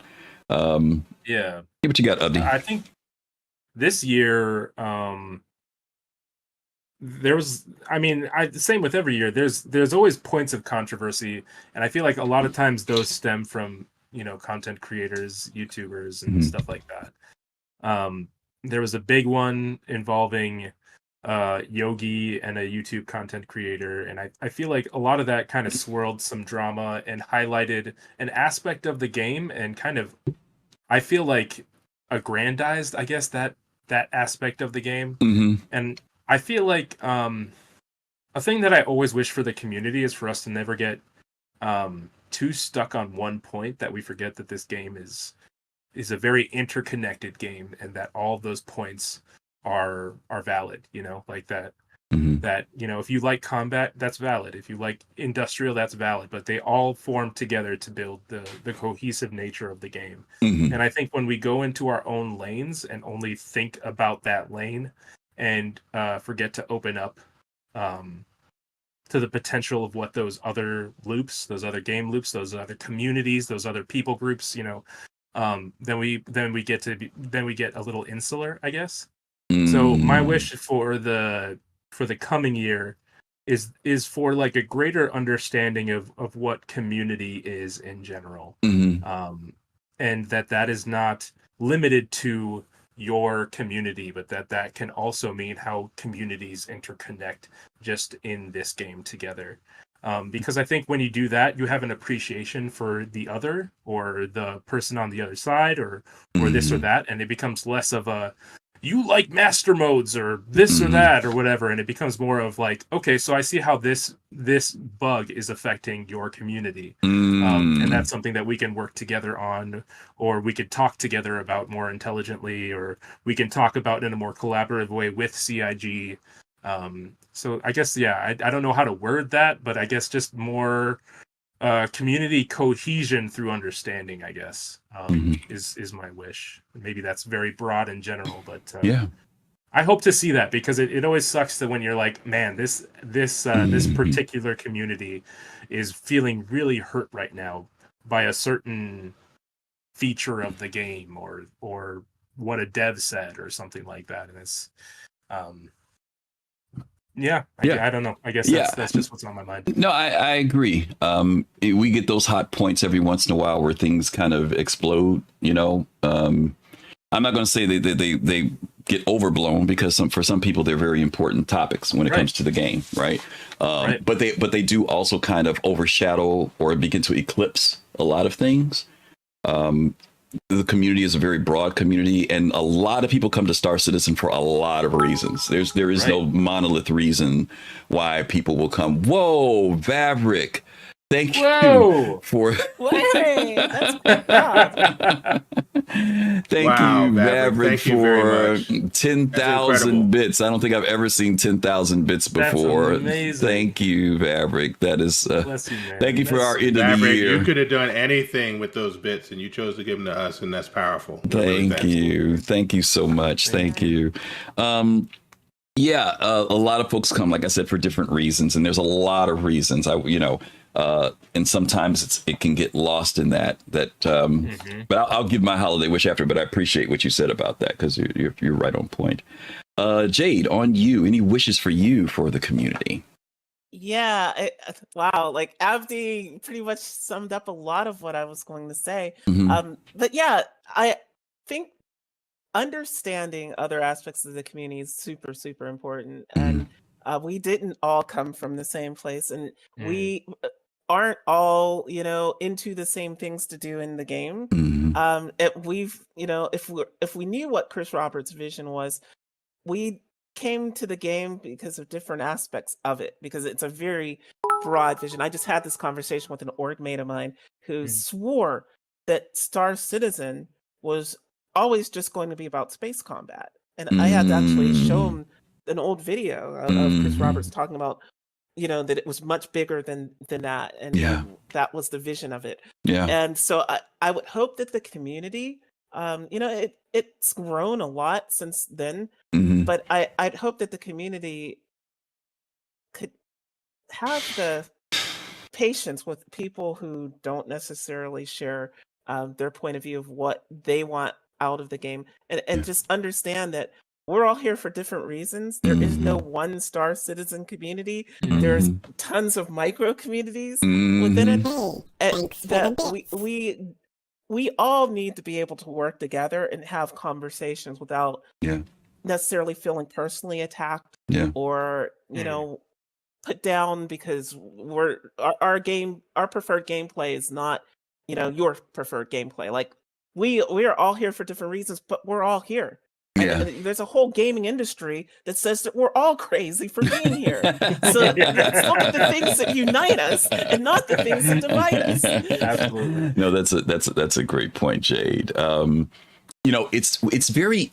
I'm always amazed at how we as humans don't realize how big the universe is. I'm saying this to Jade because Jade knows what I mean when I say that, right? We're the ones who close up and say what this game is supposed to be. But again, I have to reflect back to what Richard Trier did when he did CitizenCon this year at the very last presentation. He said he started naming all these classifications what people say Star Citizen is, and he says it's all of that. It's all of that. I think, Jade, that some of that haziness may come from, and I just thought about this while you were talking. I'm not saying this is the case. I just wonder, did some of that feeling that Star Citizen was about combat and everything, that's the focus, maybe that came from the fact that when Star Citizen was introduced, it was introduced with the Squadron 42 video. Right? Yeah. There wasn't a video about the persistent universe. There was a video about Squadron 42. It was about the Hornet. It was about, going on to the Bengal carrier. And so you can see how that was introductions for some people. Even if you look at the ships that were first introduced into the game, many of them were more combat oriented, right? And it wasn't until later that we start seeing other ships that start to become fleshed out. And so, there may be some people who are under the impression, or even to our earlier point, how so much emphasis has been on combat over the years, that people may come in and think, oh, that's what this game is leaning toward. And they don't realize.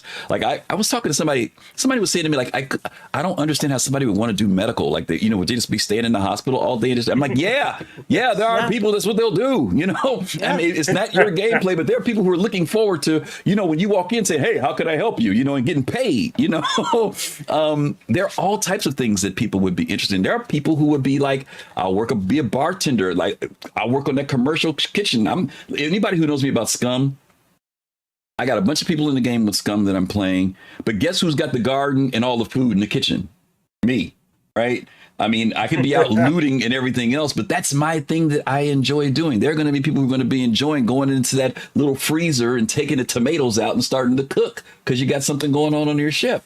We make the universe so small.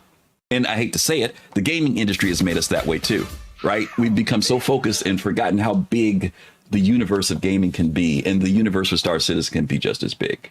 Could be just as big. Hey, Rad, thank you very much for the tier 1 sub. We appreciate it. Thank you, Rad. Thank you so much. Thank you. And Black Dream Hunk, thank you for that 100 bits. Thank you so much. Paglia Mia, thank you for the 100 bits too. Thank you guys so much.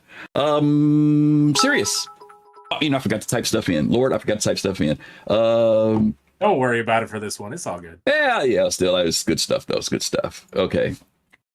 You gonna type? I'm gonna give you some Aristotelian, Socratic, Platonic, Greek. We're gonna talk some Greek real quick. Okay, I'm listening. Because my wishes for the community are threefold. Okay. I wish that the community going forward in this holiday season and out of it would practice its paideia. Right? And the I haven't heard that in a while. It's this idea of training and education and the formation of our attention, the generation of healthy culture, right? Culture, sociologically, are daily ways of life, right? And that comes from studying this thing, right? And we always make the point on Soul Citizens that there's so much to study, right? My wife is confused by that point. She's like, how can you talk so much about this game? I'm like, there's so much to talk about. There's 11, 12 years of stuff to talk about, right? The second thing is to stay committed to parrhesia, right? And parrhesia is frank speech, right? Clear speech with CIG and with each other. Unintimidated speech, right?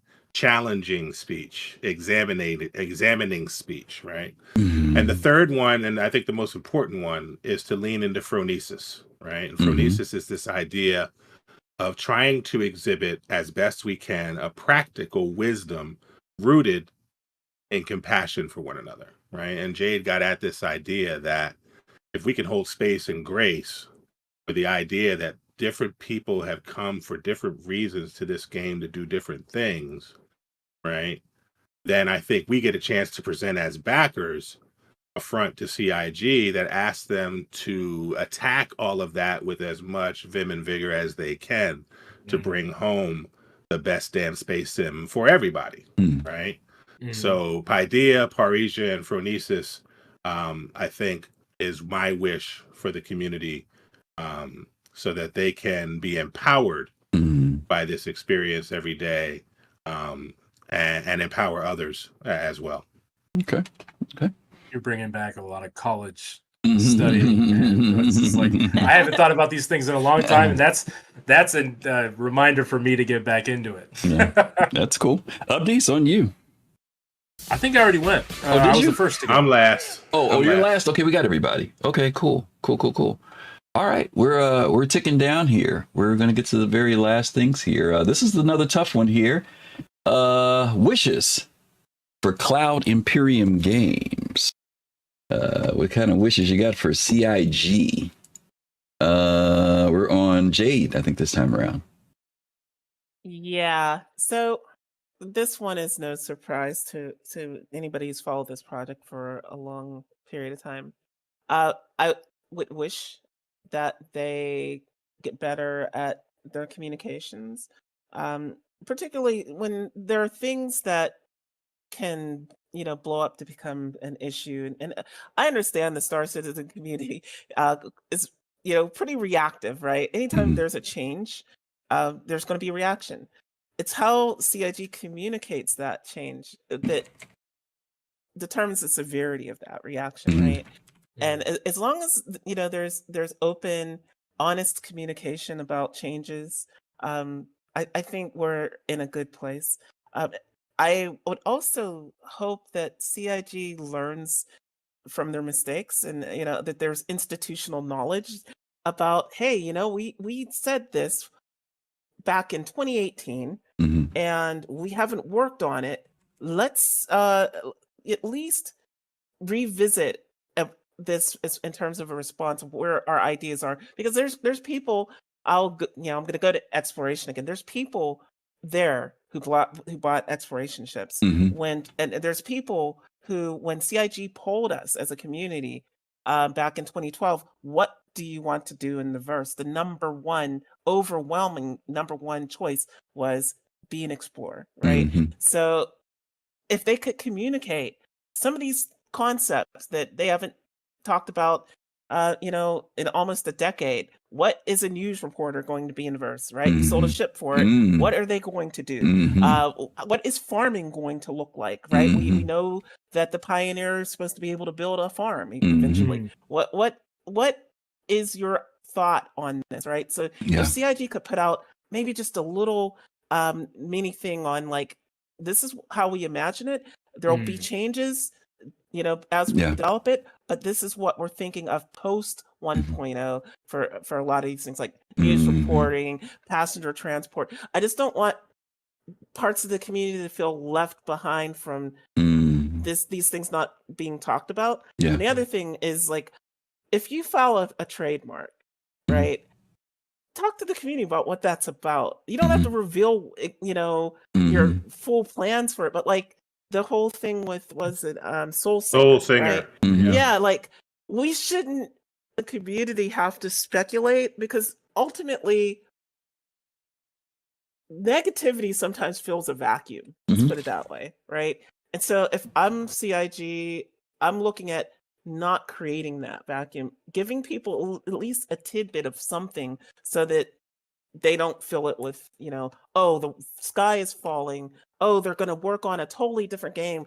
Oh, like, when you don't tell people what something is after you filed a very public, document, that just, again, that's leaving yourself open for a community overreaction in negative ways. And I just hope that CIG, just like I said, becomes a bit more open where they can, and also understands where they can't due to past, times that they've been too open. Yeah. Okay. That's fair. Serious. Yeah, my wishes for CIG are the exact same three categories. Okay. Right? No, sir, we got you. Okay. I want them to practice their paideia, right? And your name in chat stole a bit of my thunder in that the opportunity for CIG from an education standpoint is to come to get to know us again, right? To fully know their backers, because sometimes they function with us in ways where I feel like they get us, and sometimes they act like they don't know us at all. And so doing that survey with that level of detail is the end of the beginning and the beginning of the real work in getting to know us, right? And educating themselves about where their backers are right now. So I think that's right. The Parisia, I want them to speak very frankly to us. I want them to be unintimidated by ostensibly loud, but potentially minority voices, because they have the telemetry, right? When they have an idea, I want them to see the idea through. I don't want them to be afraid, right? But part of that is speaking with clarity and context, right? We saw some mistakes this year, right, where somebody tried to speak with authority but lacked clarity and context, right? So we want to make sure that they're doing all three, and then I want them to have a practical wisdom rooted in compassion, right?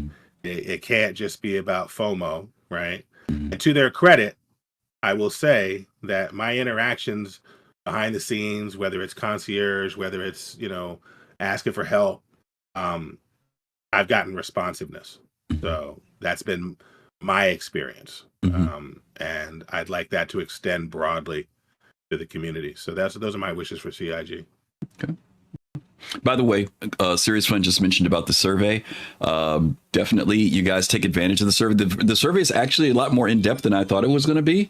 You can't go out and write your soliloquy on it, but there are some really good questions that are asked on there.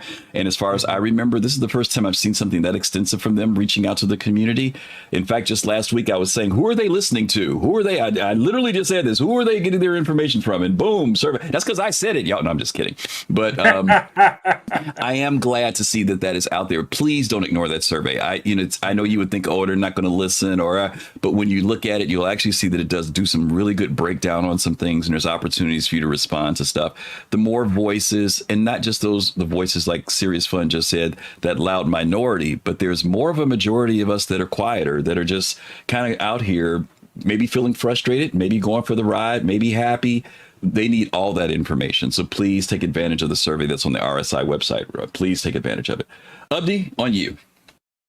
Yeah, I guess my last wish is just something that I felt for them since 2015 too. Is just, and not to end on a Care Bear note, but just to know that they're appreciated, that their efforts, that everything that they do. We have, I know Tyler Witkin knows this, Xylo. He said it before, is that we're a passionate community, and that means that we care, that means that we're invested. That means that they feel the love through that, even when it can be kind of loud. But I just want all the devs and, even marketing, like all of them, to know that their efforts are appreciated, because there are so many people who have a community to belong to because of this game. So just that there's an immense amount of gratitude for what they're doing. Yeah. Yeah. Basically wishing them the best, right?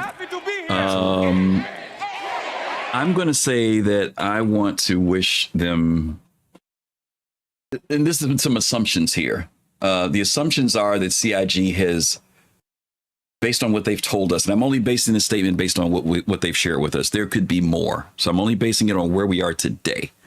That after years and years of tool building, company building, financial building, tech building, network building, relationship building, that this year forward, they are able to finally focus on the true dynamics of what will make Star Citizen a reality for us as gamers.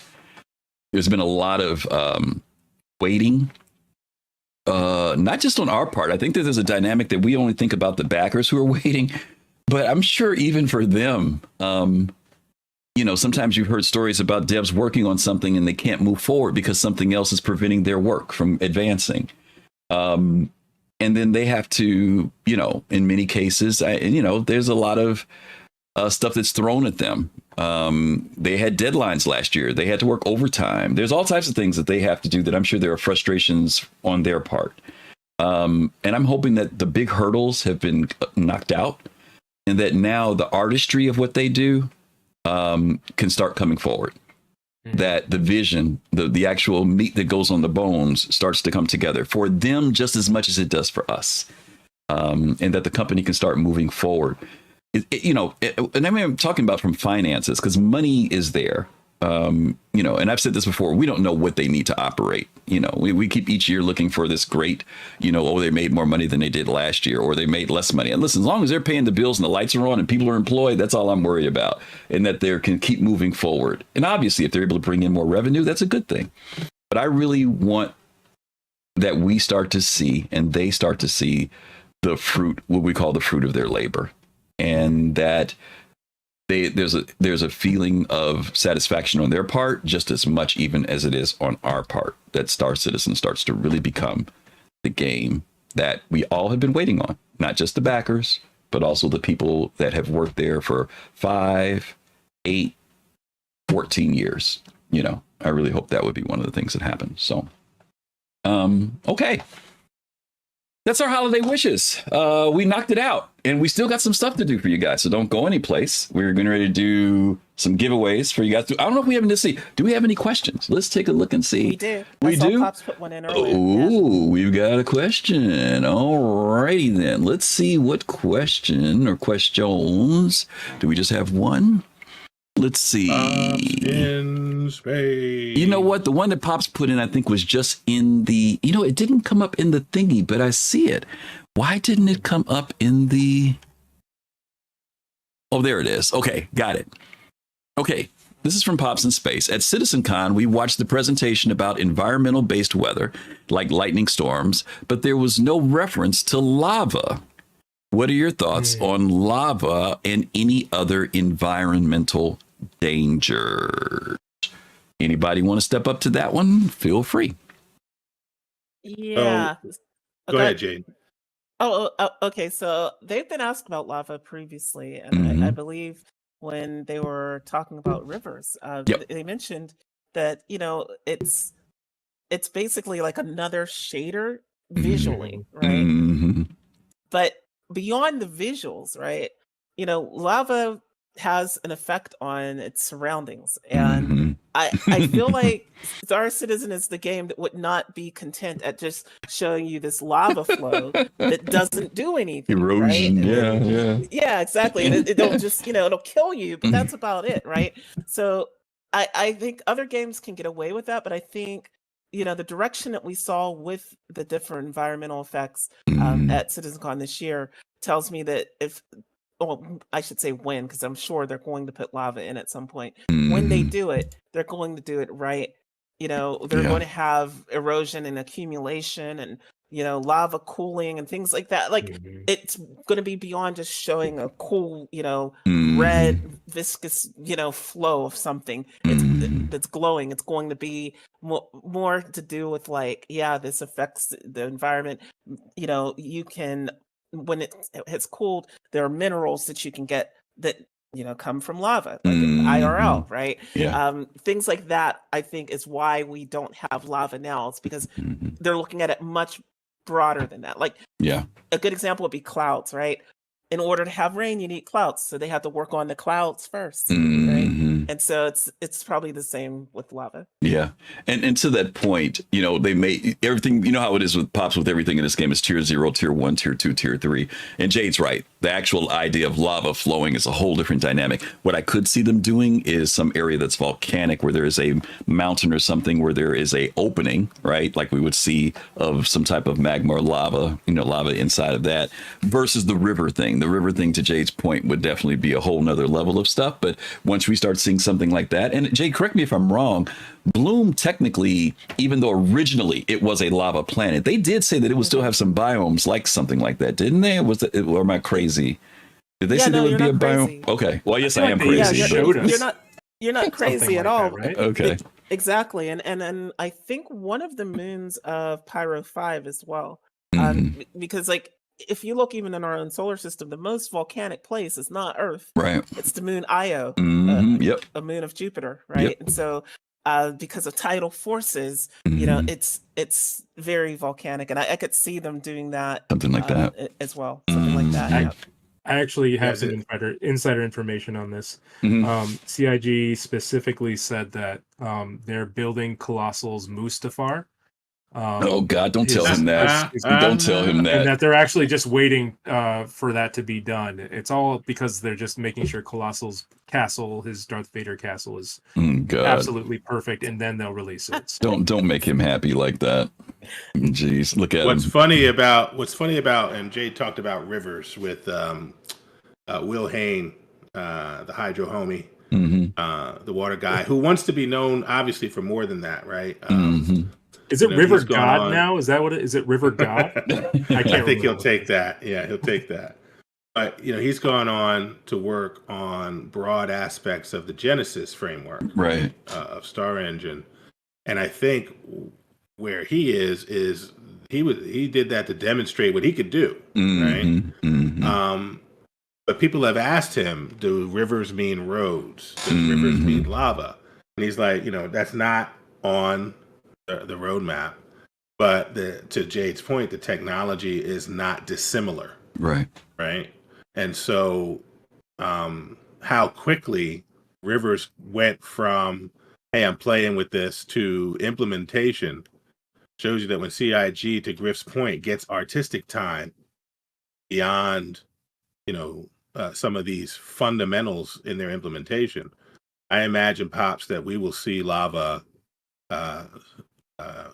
erupt at some point. See it erupt. Yeah. Explode onto the scene. Explode, right? There we go. I like that. Okay. Awesome. All right. Well, listen, let's get ready to do some giveaways. You guys down Griff, for we that? got another question. We got another question. Question popped up. I just closed out the question box. Yeah, we got one. Oh, from Sir Togi. How do you juxtapose CR's comments about a focus on playability in 2025 when they push a broken 4.0 patch to live to meet an arbitrary end of year date? Are those just empty words that will only be ever followed by that will only ever be followed by accident? Well, if I were to respond to this, I'd say there's a couple of things here. First of all, there's an assumption, and the assumption is that it was pushed to an arbitrary end of date. CIG told us a long time ago that they wanted to get this out by the end of the year. The assumption is that you're thinking that it was going to be fixed and playable at the end of the year. That was not a part of the agreement, if I'm remembering correctly. It was the fact that they would get 4.0 out. Now, obviously, as us as players, we want to have the most playable game available and something that we can work with. But as I said yesterday on the Voices show, whether we're playing in the preview channel, EPTU channel, DTU channel, hotfix channel, or the live channel, it is all testing. It is all alpha. It always brings bugs. Sometimes it brings incompatibility where the game can't be played. I know that we want the live service to be one that is playable and that people can come to and find stability and levels of performance. There's two sides to this. Where there are things that are broken and not working, there's another side to this that says that performance is up. And most people will agree that performance is way better. Running at 30 frames, less server errors, more potential people that are playing on the servers of up to 500 to 600 people. That's the other side of the bad. And it's very easy to focus on, well, this is what's going on. And don't get me wrong, even with all those good things in the game, if you can't, we said this earlier, if you can't leave your hab, that's a problem. And we're more than happy to acknowledge that that is a problem. But CIG is working through that problem. And all the things that we're doing right now is always working through the problem. And sometimes, yeah, it's frustrating. Very frustrating, especially like I said, it's holidays. People are off. People want to play the game. They've been looking forward to it. We've been talking about the road to Pyro for 4 years. Yes, we all want that. We all want that. But the reality of it is that sometimes there are these periods, just like when 318 happened. We wanted 318 to be worked. We got pumped up for months about 318. And we were told Stephen Cotty's going to have it for 90 days and it's going to be hard when we come in. And then we acted like when it came out and it collapsed, like something weird happened. That's a part of what we're going through. And it's difficult. I don't want to take anything away from the fact that it's difficult. But embracing that monster is a part of it too. And I'm sorry, it is. We obviously wish that this game right now, the next few weeks, CIG going on vacation, people have time off. They've been looking forward to this. I don't think there's anybody that would not want this game to be in a much, much better state of what it is right now. No, everybody does. But the reality of it is that sometimes it is, sometimes it ain't. And a lot of people are much more willing to not acknowledge the times when CIG gets it right and when things are going well versus highlighting when things aren't going well. And that's a part of our human nature because we want what we want when we want it. In this particular project. My answer's, what? I was going to say, my answer's a lot shorter. Mm-hmm. How do I juxtapose the comments with the patch being pushed to live? I don't. Mm-hmm. Yeah. I don't see those things as the same. I see there's an effort to get 4.0 out that when, let's be real, they really wanted to do it in the summer. Mm-hmm. They were busting their butts to get it done, right? For a whole set of reasons known and maybe beyond us, right? Mm-hmm. They got it done. And then Chris Roberts was clear about what they wanted to do in 2025. I don't see those things as the juxtaposition for me is logically fallacious. I wouldn't put those two things together. Let me ask you guys a question because I want to follow up on this a little bit. There were some people who I've heard over the last couple weeks, some content creators and some other people who said they should have waited till next year. And then there's the other people who, if they waited till next year, would have been lighting the house on fire. How much do you want to juxtapose? How do you juxtapose creators? Mm-hmm. Yeah, would have been the one. Would have been the same one saying the other thing, right? Missed their deadline. I agree. So that now let's talk about juxtaposition. Yeah. How do you deal with that? How do you deal with that when there's a portion of the community who says, "Hey, take the time," and there are plenty of people who say this. Hey, we'd rather you take the time and get it right. And then there's another group. Those people from playing 3.24.3. But that's not honestly running great either. Such a great reaction. Both keeping 324.3 and allowing what is happening now and saying, hopefully, not 100% going to say it, but hopefully what you are working on now in 4.0 continues on when 4.0 goes off of preview and full release. I mean, like, I think that was honestly, to me, I think they made the best of the situation that they're in. I'm not even going to say a bad situation, but like the situation that they're in. Versus shutting down 323. Toby, hang on a second. You mean versus shutting down 323 like they normally would have? Yeah. Okay. Right. Okay. All right. I just want to make sure I understand what you're saying. And giving us a preview that would not and just giving it Or Sorry, okay. I don't need to go on. No, I was just going to say, for me, it's important though that Togi, who's asking the question here, is not a content creator, right? Right. Togi is, he's a supporter. He's a backer. Part of our right. He's a backer. He hangs out with the Soul Citizens community. If I were to start a weekly podcast, my first selection would be Griff, but my second selection would be Togi, and no, not just for his voice, right? But very often he brings clarity to the situation, right? Yep. I just think in this particular case, there is an opportunity to create associations where there may not be any. That for me, I just see these things as fundamentally different. Now, we get to the end of 2025, there is an opportunity. Well, there's an opportunity, to Jade's point, as we are moving in the direction of 1.0, to say what were the material improvements in the 3 areas that Chris Roberts laid claim to in the letter from the chairman, right? What were the material improvements, right? And where are we on playability, right? And even now with 4.0, I see and acknowledge it's just true that some people are struggling with that. I'm going in and it's kind of been okay. It's been slightly better than normal live for me, right? Because of the things that Griff talked about in terms of the FPS, both server and my own frame rate. So, but I'm not doing some of the things that some of the other players are doing. So players are getting in there and they're putting everything back out into their hangar, for example. I'm not doing that, right? I do different things. So I want to like bring out the point that we have a statement of intent with the what is it called? The letter from the chairman. We have a statement of intent. I think where we go from there, instead of looking backwards, I think it's okay to look backwards, but I think what I'm curious to see is what the intentions are building towards. So like, how will we see this manifest in their plans coming out of January? Because we know January ends up being a big planning year, or a big planning month for most companies, and for them as well. So we'll come back in February or March or whatever, and we'll hear how that vision of what he said in the chairman's letter coalesces into their plan for the year. And that's what I'm curious about. The previous year is what we talked about when it was Disco Lando with the 6 months, and these are the features that you should see in the 6 months, and getting the definite this or that. I'm glad that they didn't do that this year. I'm glad that we have this statement of intent, so we know what to look forward to, and then we'll see what they are able to clarify and how that coalesces. So that's what I'm looking forward to.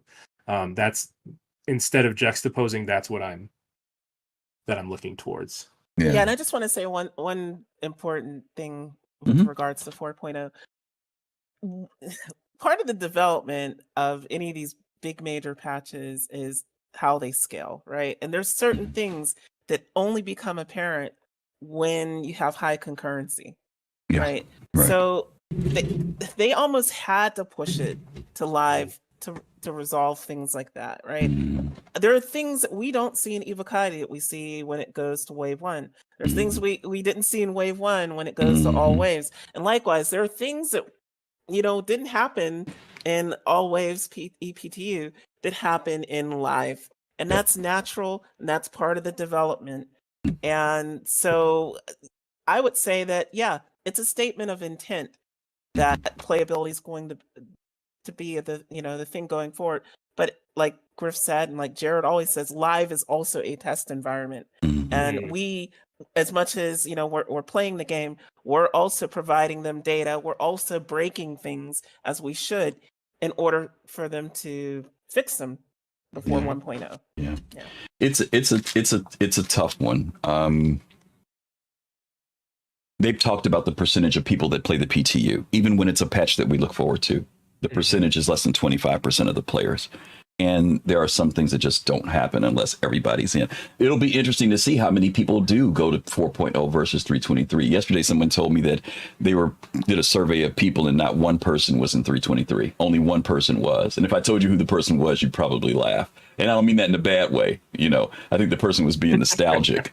But that wasn't happening when it was in the PTU. But when it went live, people jumped in. Now, maybe that's just because saying live draws people. I don't know. Was that me with the No, it wasn't you. People? No, Okay. it wasn't you. No, it wasn't you. No, it wasn't you. That's the one I'm laughing at. 'Cause I saw the one that was in with you. Yeah. So, yeah. Okay, but thank you guys for the questions. And again, yeah, this is a rocky road. That's what I'm going to say about that. Let's get into these giveaways because we want to do that and we'll let you guys go because we are already over our time. Our first giveaway is going to be for an Aspire paint pack and a Hosanna paint pack. Those are 2 paint packs for ships. I think one's like I'm not gonna lie, the Hosanna paint pack is my default for the cutter. Oh, really? People call it the ham, but you know what? I love it. I love it, and I'll stand by it every day. That's hilarious. That is hilarious. They call it the ham. That's what I've been told. Because of the color? They say your cutter looks like a ham. And I'm like, you know what? God. Leave me alone. That's Leave me and my child alone. That is funny. All right. Well, listen, we're going to start the giveaway for this. Just so you guys will know, just do ! ticket if you're interested in getting in on this giveaway. What was I going to tell you about this? If you're a subscriber, you have double the chance of being able to get in on this. So go ahead and hit ! Ticket. And we're going to give you just like when you go to the deli, get that ham. Get the ham. Get wow, the ham. Oh, you jumping on it now too? Oh my God! Yeah, everybody's jumping in on this one. I shouldn't have said it. I shouldn't have said it. Colossal. You can't enter. No, this is not no Colossal. This is not for you. We've already pre-screened Colossal and Gomab. Yeah, this is not for you. This is two sets of paints. One's the Aspire paint pack and one's the Hosanna paint pack. I think that's like is it a purple and a pinkish color? Is that what I forget? I know it's 2 different colors. No. What's the Hosanna's blue? Red. Is it red? The Hosanna one is like crimson and cream almost. Okay. Yeah, crimson and cream. Okay. That's why they call it the ham. All right. And it's for 4 ships. I think there are 4 ships in each pack. So, yeah, we're going to give you guys about another 25 seconds and then we're going to go ahead and pull this. I'm going to ask Abdi, since he's the ham owner.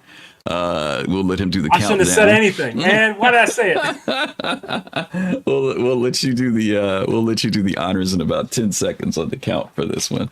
Ticket. ! Ticket if you want to be in on this one. Okay. 5. We're almost there. About to shut it down. When pigs fly. Okay. All right. We're going to close the giveaway at this time. Boom. All right. Abdi, you go ahead and give us the countdown here. All right. Ready in 3, 2, 1. Send it. Boom. Vectrex, are you there? Vectrex, you have won. Are you there? 3.23 chance to win. Wow, there we go. Vectrex, way to go. Congratulations, Vectrex. Vectrex, send us your RSI email address and make sure you let me know that this is the one you won and send it to soulcitizens@gmail.com. soulcitizens@gmail.com. And we will get that out to you tonight. You'll have it. You can flash around in your new paints in Pyro if you'd like to. Yo-ham, the bro-ham. I see that in chat. The bro-ham. I messed up, man. I messed up. They'll be calling you bro-ham. Anytime you roll up in that ship, that's gonna be, what's up, bro-ham? Yeah, you're gonna be automatically. Nah, that's gonna be it. That's gonna be it. All right. Vectrex, congratulations, Vectrex. Congrats. Join me in the ham. Yeah, there we go. All right, for you racing fans, our second giveaway. This is going to be the Overdrive Racing Pack and the Slipstream Racing Pack. Once again, 2 packs if you are into racing. you are into getting your Nox painted, your Tumbrel painted, this is going to be for you. Once again, we're going to do boom. Exclamation point ticket for this one. Feel free to jump in if you are into painting your vehicles, tricking them out. What was that show that used to be on MTV? But you used to do your ride, pimp my ride. No, pimp my ride. Pimp my ride. Pimp my ride. If you want to pimp your ride, Overdrive Racing Paint, Slipstream Racing Paint, 2 paint packs here to give you some variety in the persistent universe. So we got about 1 minute on this. Exclamation point ticket. Pimp, yeah, Pops, pimp. The player haters pimping it, pimping that color, pimping it. All righty. They put rims on it. You put rims on it. They spin it. The spinners. It doesn't even have wheels. And put your spinners on. Oh my God. That is hilarious. All right. We don't have as many people that are into the racing paints. That's surprised. The ship paints would like a lot more people entry, but that's okay. We'll take this one. We'll give you guys another 15 seconds. Looks like most of the people who are interested have already jumped in. All righty, we give you another. Get in. You can always gift it to somebody for the holidays for Luminalia if you want to. Yeah, there you go. All right, we're going to close it out here. Boom, it is closed out. Jade, can you give us the countdown for this one? Sure. 5, 4, 3, 2, 1. Send it. Boom. Ooh, Attack Cat. There we go. Hey, nice. Attack Cat. Are you out there? Attack Cat. There we go. Cool. Woohoo. There we go. All right, Attack Cat. Congratulations. Don't forget, send us an email to soulcitizens with an S on the end at gmail.com. Send us your RSI email address. Let us know this is what you won. You won the racing paint pack, and we will get that out to you tonight as well. By the way, we got to start announcing this. We winners of our things, you have to, outside of 30 days. We've been having some people who've been winning like 2 times a month, 3 times a month. So we want to spread the love a little bit with our viewers. So if you've won within 30 days, that means you have to wait another 30 days, to keep that in mind. Even though none of these people are 30-day winners, I just wanted to say that before we get to our last and final. But before we get to our last and final, we want to show you guys a video. You guys are going to get a special holiday preview. We are going to be introducing a new intro song for Soul Citizens in January when we come back. And this song was put together by one of our own. And it was done by SeriousFun, who submitted this to me some while back. And I was like, wow, that's pretty cool. Maybe we'll use that one day. And so one day is coming around. And so we're going to do, he did a little video presentation he submitted with this. And so we're going to give you guys just our end of year kind of thing, kind of from last year to this year a little bit. So hope you guys enjoy this video. When we come back, we're going to be doing our, you know what, I'm going to go ahead and punch it out now. Our next giveaway, which is going to be for a Mirai Guardian. I had to remember what ship it was, the Mirai Guardian. If you are interested in the Mirai Guardian, this is going to be your time. Exclamation point ticket. And it's either variant, whichever one you want. If you want the Guardian or if you want the Guardian QI. I'll call it the Qui. Wow. If you, whichever one you want, you get to pick which one you want. If you want the Guardian QI or the other ship that's not as good. That's correct. Right. That's a cool giveaway, man. I'm going to let this run while the video is running. So you guys enjoy it. When we're going to come back from the video, that's when we're going to pull. Okay. So do exclamation point ticket if you are interested, and let's sit back and let's enjoy this video. Here we go.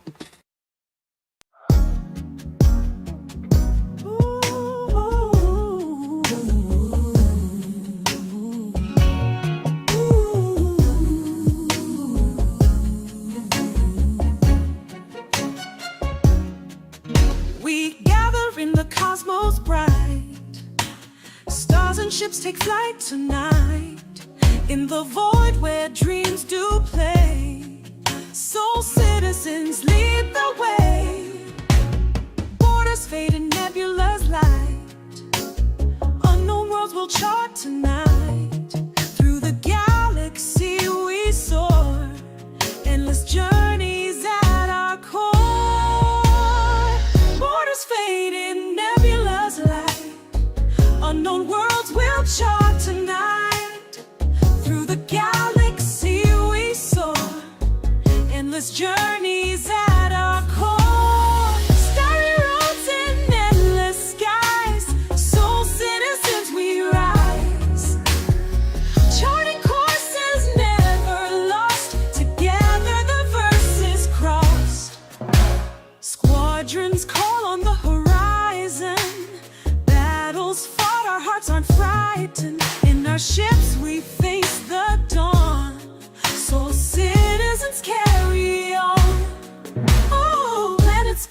light years fly.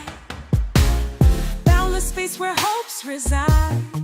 Motherhood in every star. Soul citizens, here we are. Borders fade in nebulous light. Unknown worlds will chart tonight. Through the galaxy we soar. Endless journeys at our core. Starry roads in endless skies. Soul citizens we rise. Charting courses never lost. Together the verses crossed. AbdiYohan, Captain Joan, Dark Knight 75. Fast Card FC, Gumab ATL, Griffin Gaming RPG. JadeStarwatcher, Karate Colossal, Nomad 1701. RIP, Serious Fun, Sub-Vegio, Unique Yo-Yo Meg. AbdiYohan, Captain Jones, Dark Knight 75. Ooh. Fast Card FC, Gumab ATL, Griffin Gaming RPG. JadeStarwatcher, Karate Colossal, Nomad 1701.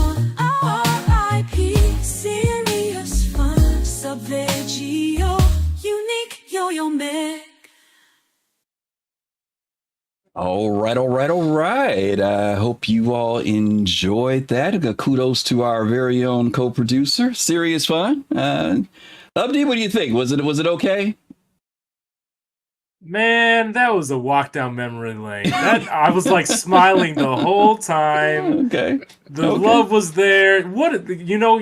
Captain Serious Fun was talking about beginning and ending with gratitude, and that is his superpower. Look at that, man. Okay. Just pulling it right out of my heart. I love it, dude. Thank you so much. Jade, Sweet. Did you enjoy Jade? Oh my gosh, yeah. Yeah, yeah, I mean, yeah, this was amazing. And I love that this is going to be our new theme song. And I love that, all our names were in it, and RIP Nomad 1701, one who we lost this year for people that don't know.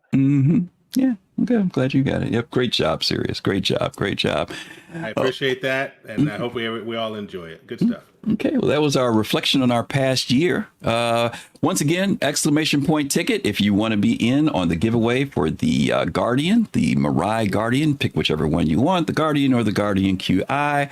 We are 5 minutes into the giveaway, and so we are going to close it out in 5, 4, 3, 2, 1. And Serious, it is on you. Give us the countdown here. Oh, I thought I was early on the bam. That was me closing out the giveaway. Sorry. Okay, it's on you to count down. All right, 5, 4, 3, 2, 1.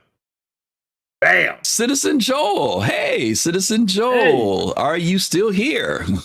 Citizen Joel went to get something to drink while the video was going. I know. Let's see if Citizen Joel comes up in here. Let's see.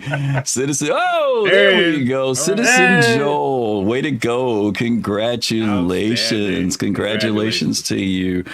You are the you never won anything. You just won something. Yeah, there you go. You are a guardian. There you go, Citizen Joel. Congratulations. Now go play your lottery numbers. You'll be all right.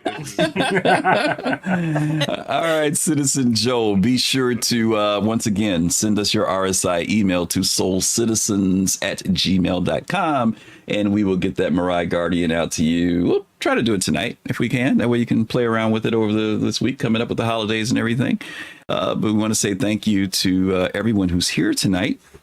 Let's see, people. Since I got some folks on here, some content people on here today. Let's start with Abdi. Abdi, tell people where they can find you. I'm AbdiYohan. I'm a Star Citizen streamer and also illustrator. So you'll find me illustrating and playing Star Citizen at the same time at twitch.tv/AbdiYohan. I am no longer on Twitter, but I am, but I've locked it down. But you can find me on Blue Sky at AbdiYohan.com. So that's my handle, and that's where you can find me. Nice. Okay, Jade, on you. Yeah, so I am no longer updating my Twitter either, but you can find me over on Blue Sky, JadeStarwatcher. Also on Spectrum, JadeStarwatcher. Also on Discord, JadeStarwatcher. So if you want to holler at me, you can. And I can also be found under my DJ pseudonym, DJ Sky, on the People's Radio. I'll probably drop another mix in a couple weeks during the break. So yeah, the People's Radio.space. Online URL, and also on Twitch at twitch.tv/The People's Radio. Nice. Yo, if you need something to listen to while you're in those long quantum times in Pyro, let it be TBR. Yeah, we're constantly adding new features. We just added a feature that tells you something about those artists you're listening to that lived, 930 years ago, and it's really cool because they relate it to the Star Citizen universe. That's cool. And then we have this month in history where it goes through the Star Citizen lore of what happened this month in the lore, right? So yeah, it's pretty cool. Absolutely. By the way, People's is there Radio's a big deal? Get on that. Yeah, Jade, I'm trying to ask this in a roundabout way. Is there anything scheduled yet for me? Yes, there is. Thanks for reminding me, Griff. If you did not tune in on Friday, it was on Friday. Griffin Gaming RPG dropped his holiday night mix, and if you missed it will be on Mixcloud this probably Monday or Tuesday. Can you put a link to that in the chat? Sure, I will. Hey, Abdi. Yeah, I missed it. Yeah, you never told me. You never told me, Jade. You never told me when. No, I thought you knew what time you're. No, I didn't know it was going to be this week or next week. I didn't know because I just said if you could get it in before the holiday, but I didn't know I didn't know it was going to be this Friday. I didn't know. It's okay because it's gonna air through the holidays. So it'll be next Friday too. Oh, well, thank you. It's during. Yeah, because I want to tell some people. I want to tell some people to watch. I didn't know. Okay, cool. Yeah. So it'll be back on, and we're also going to upload it. Well, it's also going to be approved on Mixcloud this week. And also Fast Cart, I've got to give them a shout out. Dropped a holiday Flights of Rhythm. So you can listen to 4 hours of music from both Griff and Fast Cart this holiday week music on the People's Radio, and on the People's Radio Mixcloud. They'll be uploaded there, so you can listen at your leisure. Awesome. SeriousFun. You got some stuff out there in the ether too. Tell folks where to go look for you. I mean, you're right where you're supposed to be to see me. I'm an executive producer of Soul Citizens. I occasionally stream on Twitch, so you can follow me over there.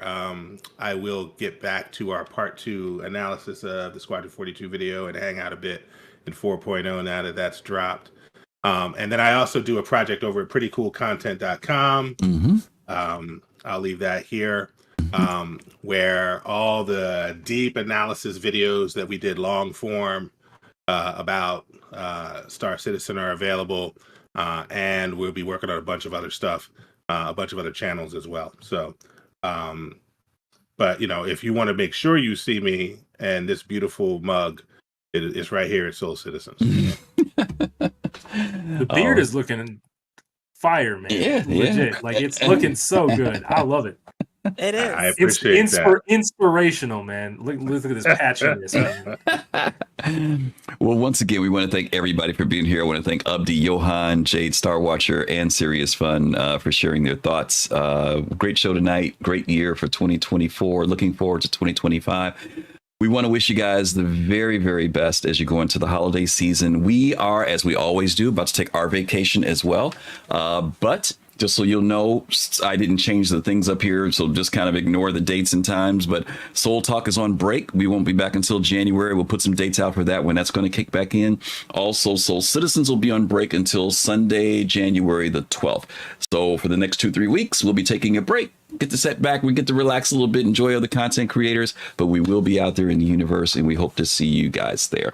We are going to send you to our good friend Maiden Ariana, who is streaming. So when you get over with Maiden, let her know that you came over from the Soul Citizens. Give her some love. If you like what you see, make sure you follow her. And once again, thank you guys for everything. Have a great holiday season. Take care of yourselves. Stay safe. And as always, we'll tell you guys, peace, love, and soul. Talk to you later, and ciao.